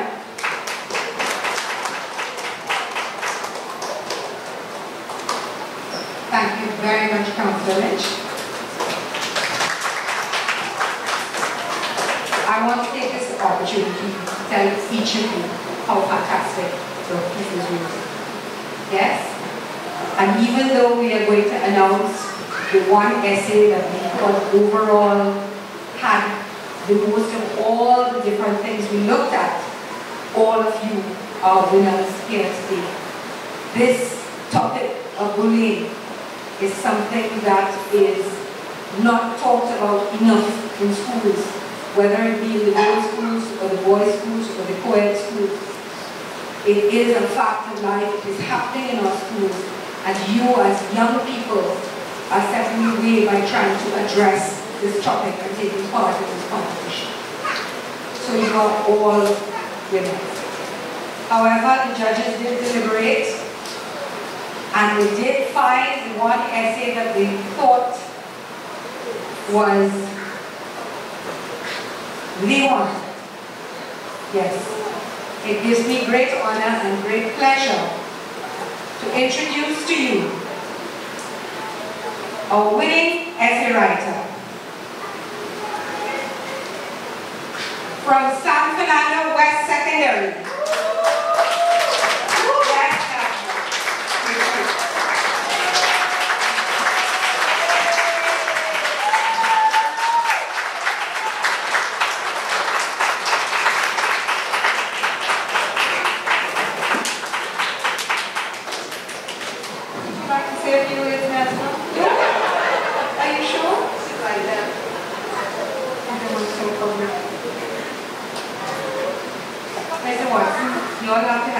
We need to get this essay published. It was truly, it had a level of heart and feeling that almost brought us to tears, quite frankly, having read. And my chief judge is tearing up now as we speak. It was an incredible essay. And given the caliber of the other essays we had to judge from, that should tell you. Yes, please take it back to your school. How impressed you were. Yes, I will let you take a photo of her. And Miss, would you like to say a few words on behalf of your school? No, I think she's getting emotional too. To all of you young people, my honor and my pleasure. I've read your book. Yes, you better have some sort of career calligraphy going on. Handwriting is superb. Victoria, you are making me proud as a woman after years. I'm fair, but I know. Sorry, but as a woman after years, I'm extremely proud to have you here. And I would expect both of you, all of you, all 5 of you, to please keep writing. Even if you never publish, but I would love to see you published for yourselves, right. Aliyah, I have back over to you.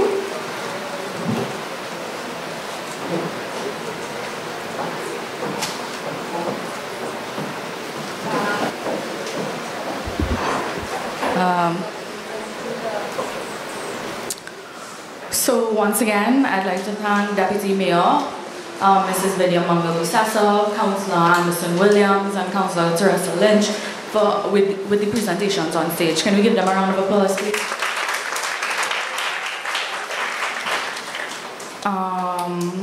I feel like it is necessary for me to put my 2 cents, if that's okay. Mrs. Ray is in the back, Mrs. Visasa here, and Miss Pascal Saka, and I had the pleasure of reading those essays. It was really hard deciding on the topic that we wanted the students to touch on. And the reason we had different topics under the theme of bullying was I wanted to make it a little bit complicated for our chief judge, you know, challenge her. So let's give her a round of applause for that. Bullying is a very real issue in our society, and the way those essays were written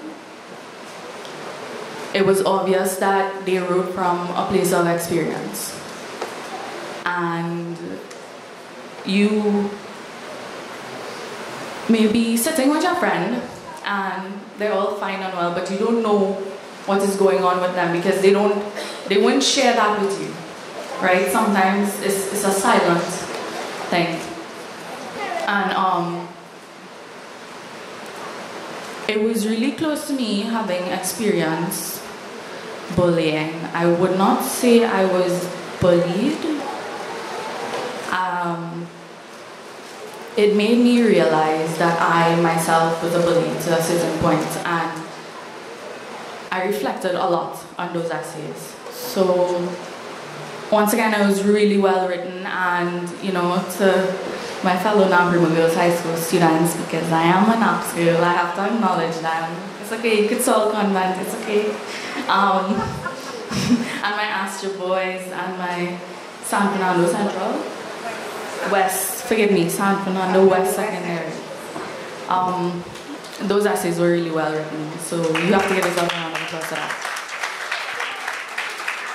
I want to take the opportunity, Aliyah, to thank you, Aliyah Bach, and Mrs. Cindy Ray sitting at the back, who are my left and right hand, I have to say, who, those two are the men beneath my wings when it comes to my official duties.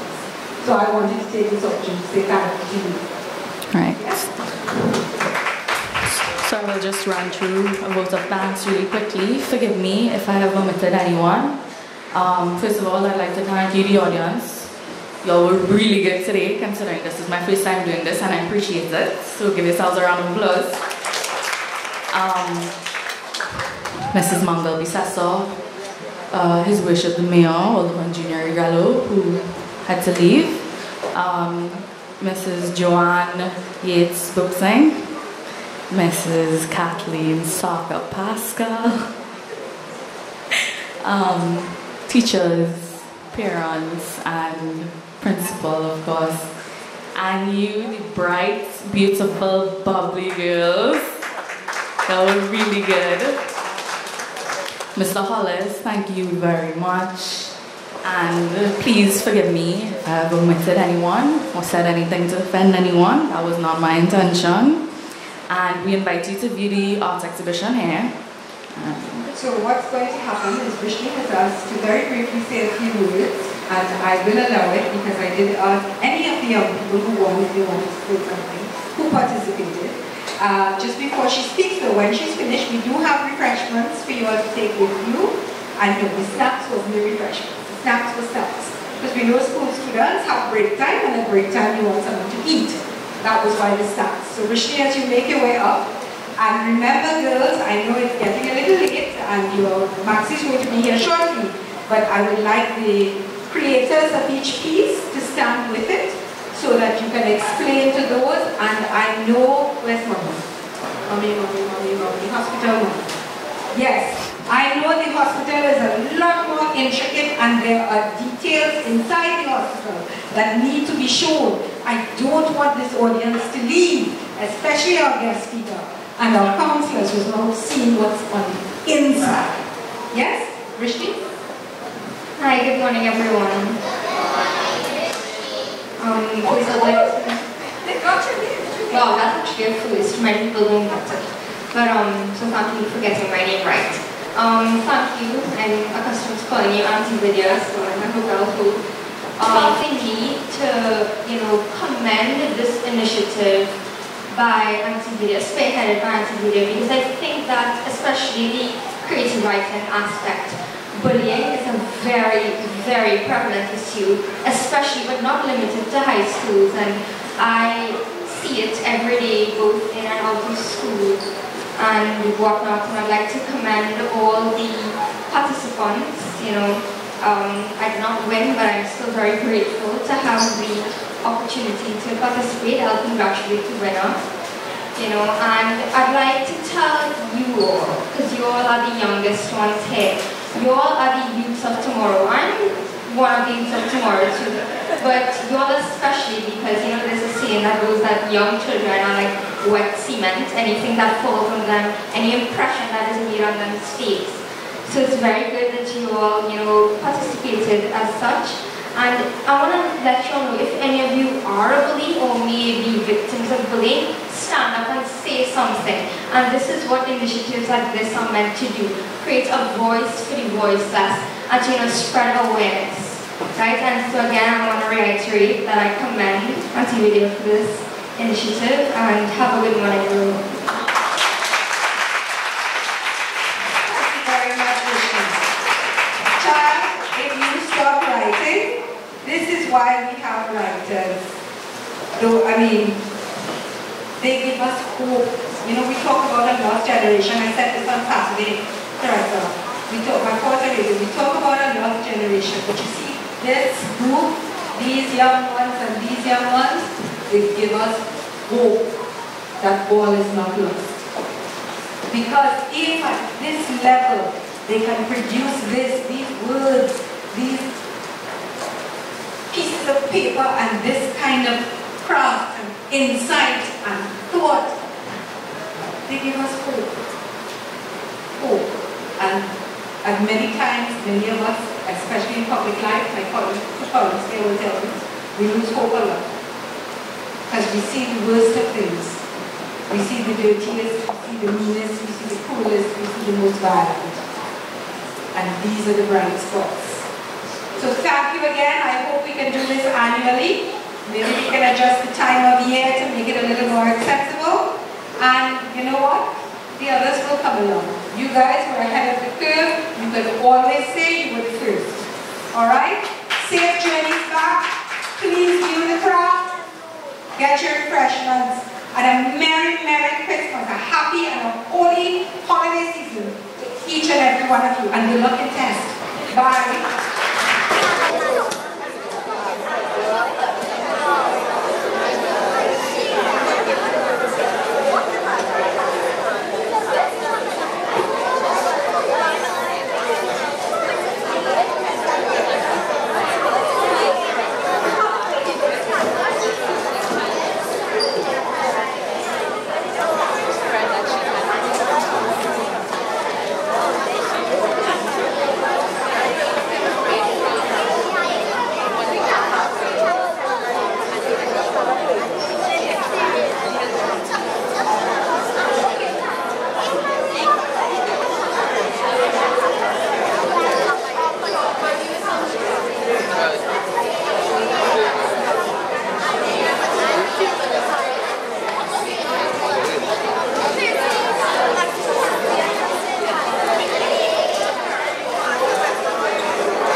My name is Nasma Genda.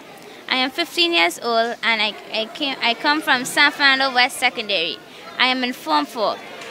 I took part in the San Fernando City Corporation City Week essay competition. My topic is bullying and my subtitle is Who is actually the victim, the one bullying or the one who getting bullied? Bullying is a very serious problem all over the world, or right there where you live.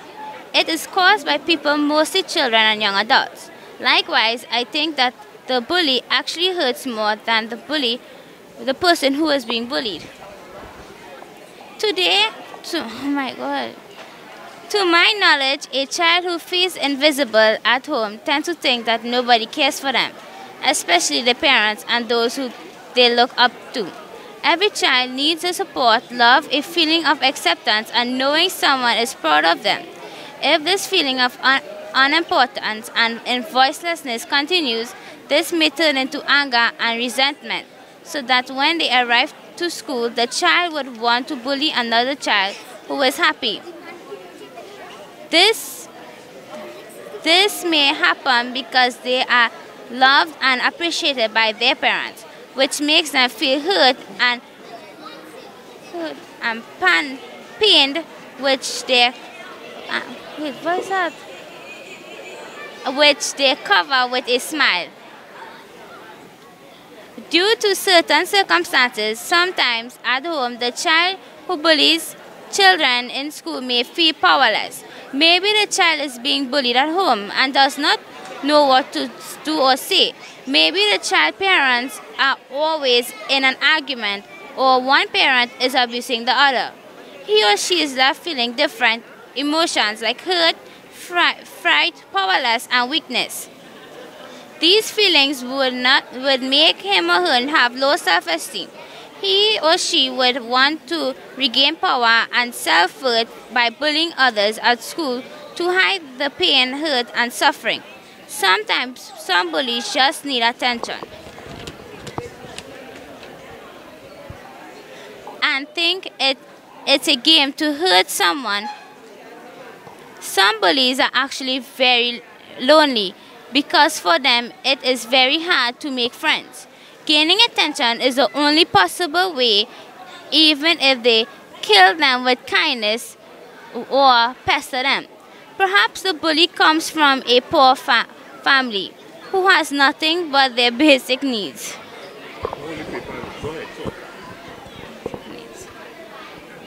Sorry. When the child goes to school to find everybody contented and happy, they get sad and jealous that they bully the other children to take what they want. They act in this way even though they might know it is the wrong thing to do. In an account, when a child is the young sibling in a family, they might get taken advantage of to do certain errands for their older sibling. When the child goes to school, they would want to be the superior to everyone else, hence they do what they want.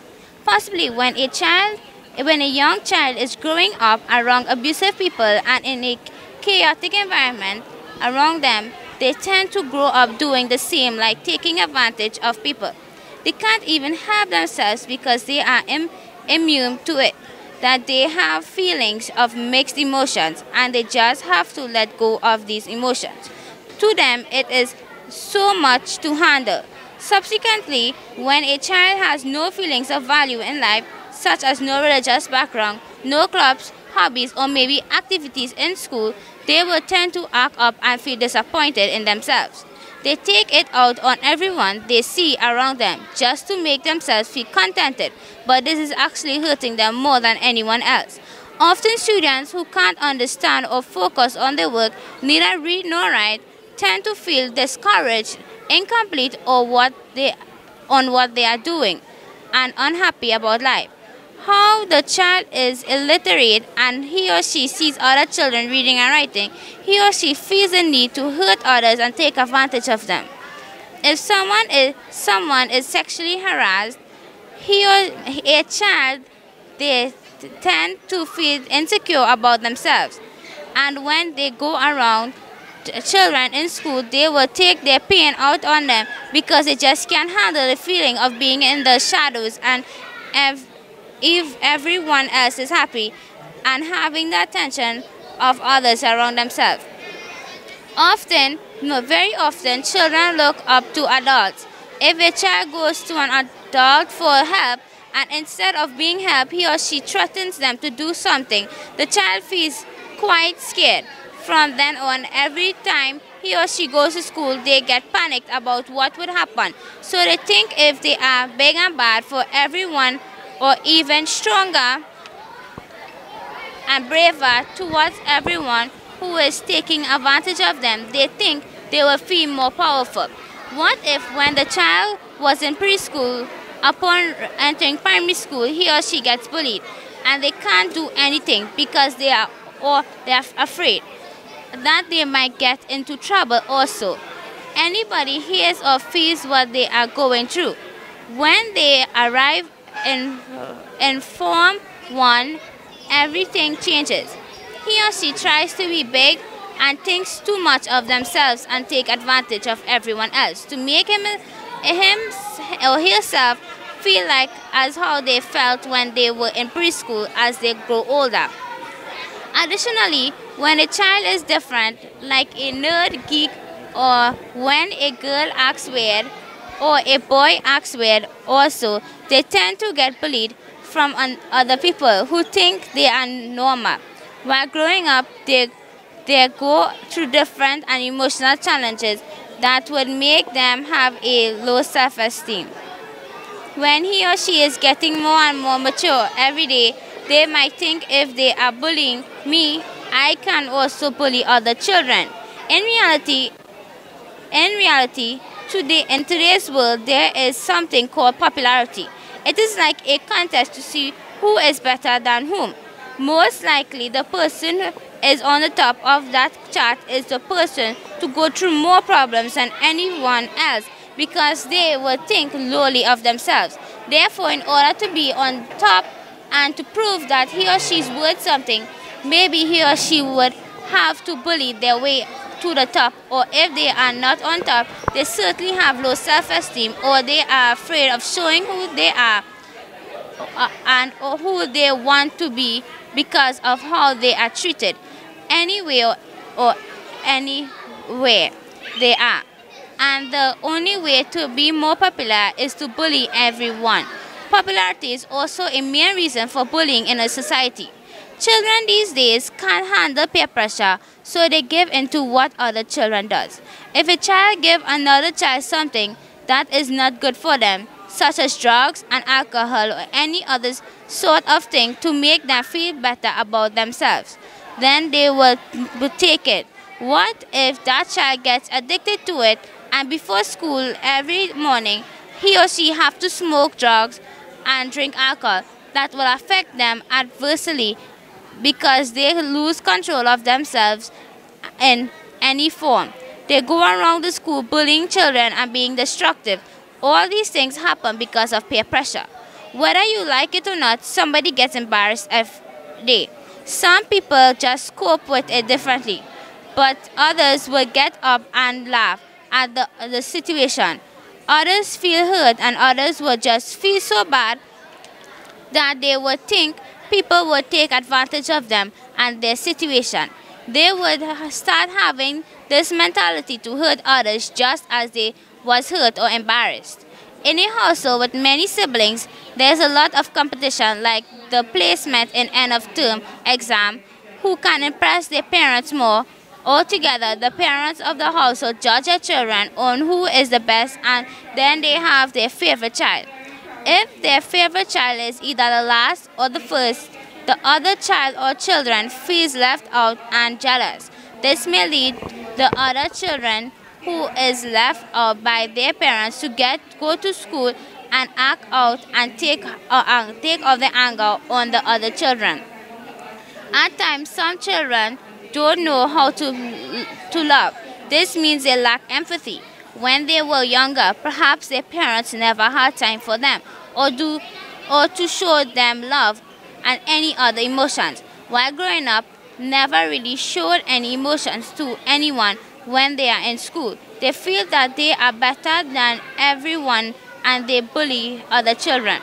Many times, parents who are single can't always focus because they have to pay bills and provide for their children's needs and want and show them love and support.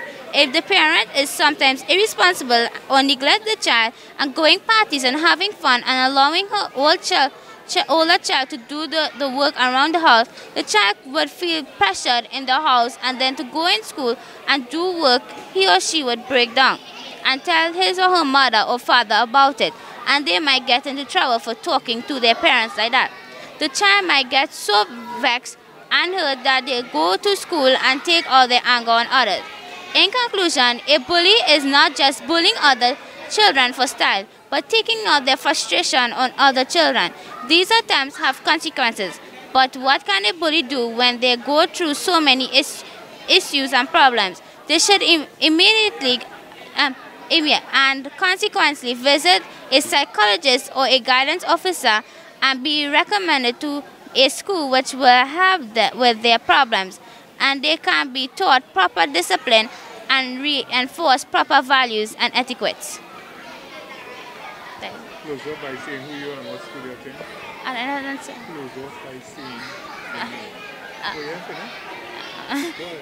attend. My name is Naswa Gienda. I am 15 years old and I come from San Fernando West Secondary School.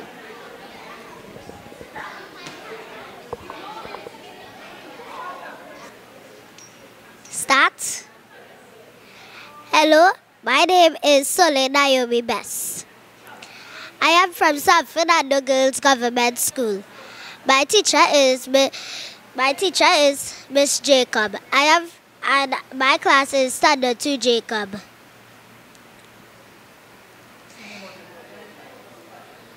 This is my replica of San Fernando General Hospital. First is the reception and information, where the people go in and ask the receptionist how and where they want to go to see their friend.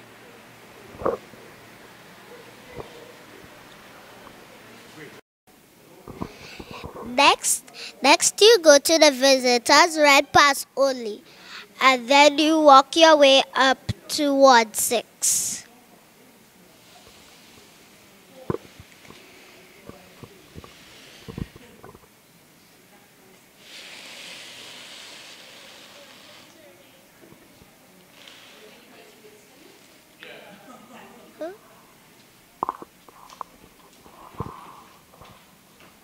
So at Ward 6, you have the beds that are made out of matchboxes and straws.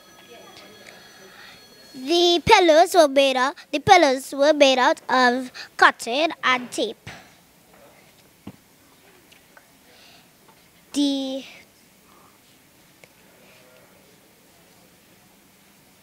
suits for the patients are made out of cloth, and the nurses suits. And we have dividers made out of cardboard, and we have a blood bag made out of Q-tip, tape, and a bottle cap, and a straw with red paint and water. And then we have the triage.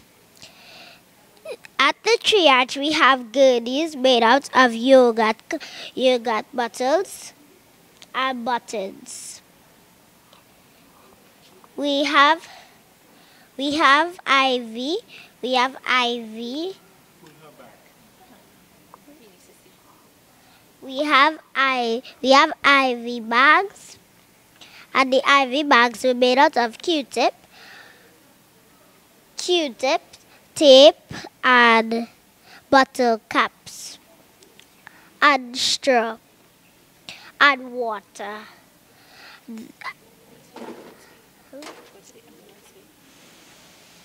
And then we have the heart monitor. The heart monitor is made out of cardboard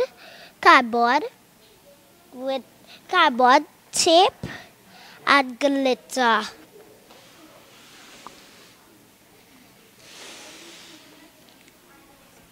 And the ambulance bay is mostly with ambulances. The ambulances were made of Pediasure bottle caps, paper, and milk cartons, and a juice carton.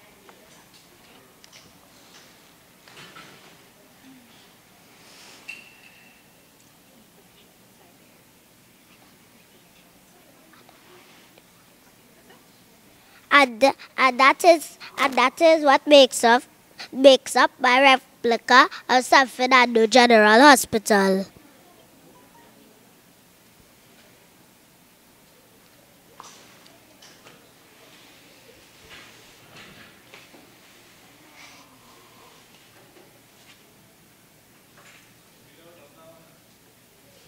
And we have the chute connected to the triage.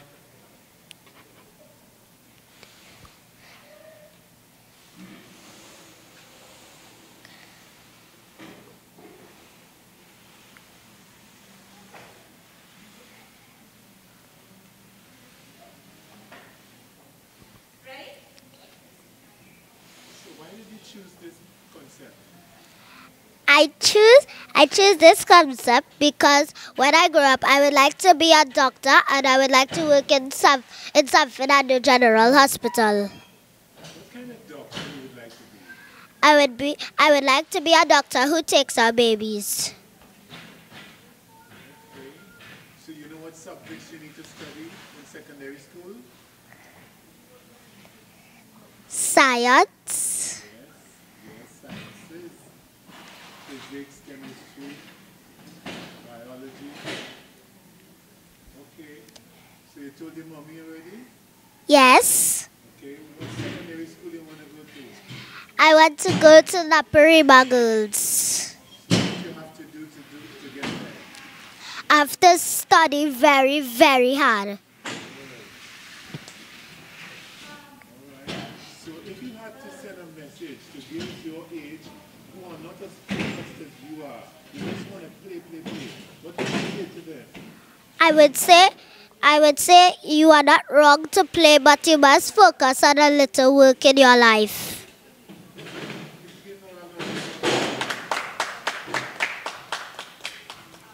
Okay, so see you later.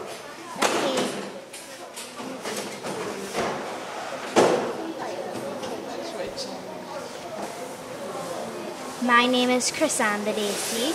I am from Santa Tree, Valentine. My project is about I Love San Fernando, a city rich in history. I used wood, plastic, styrofoam, Bristol board, brown paper, and I also used plastic. This is San Fernando Hill. Inside of the hill is styrofoam. Around it is cardboard, and to cover it, it is brown paper. I used tape to stick it together. These are fish plants from an aquarium. Now you come down to here. This is the library in San Fernando.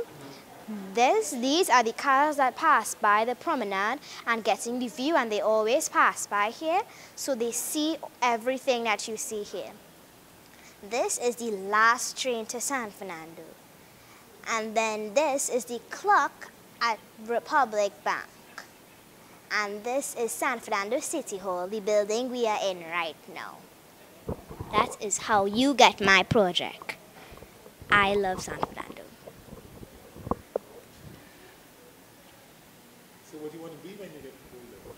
I'm not sure. I think I'm going to be a newsreader to read news. Who's your mentor? My mentor is Stephen Harry Paul. Stephen? Harry Paul. Harry Paul? Yes. Who is he? He's a pastor. Pastor? Yes. What church? I'm not really certain about it. Do you attend his services? No, because he lives in the east. I used to live in the east, but I live in the south now. Okay. Right. Who are your parents? My parents are Susanna Kathleen Bidesi and Krishna Bidesi. Okay. So what message could you send out to young girls your age who are just minded? Well, don't waste your time on doing stuff that doesn't really matter. Focus on what is important and do what is right. Don't do what is wrong. Give a round of applause.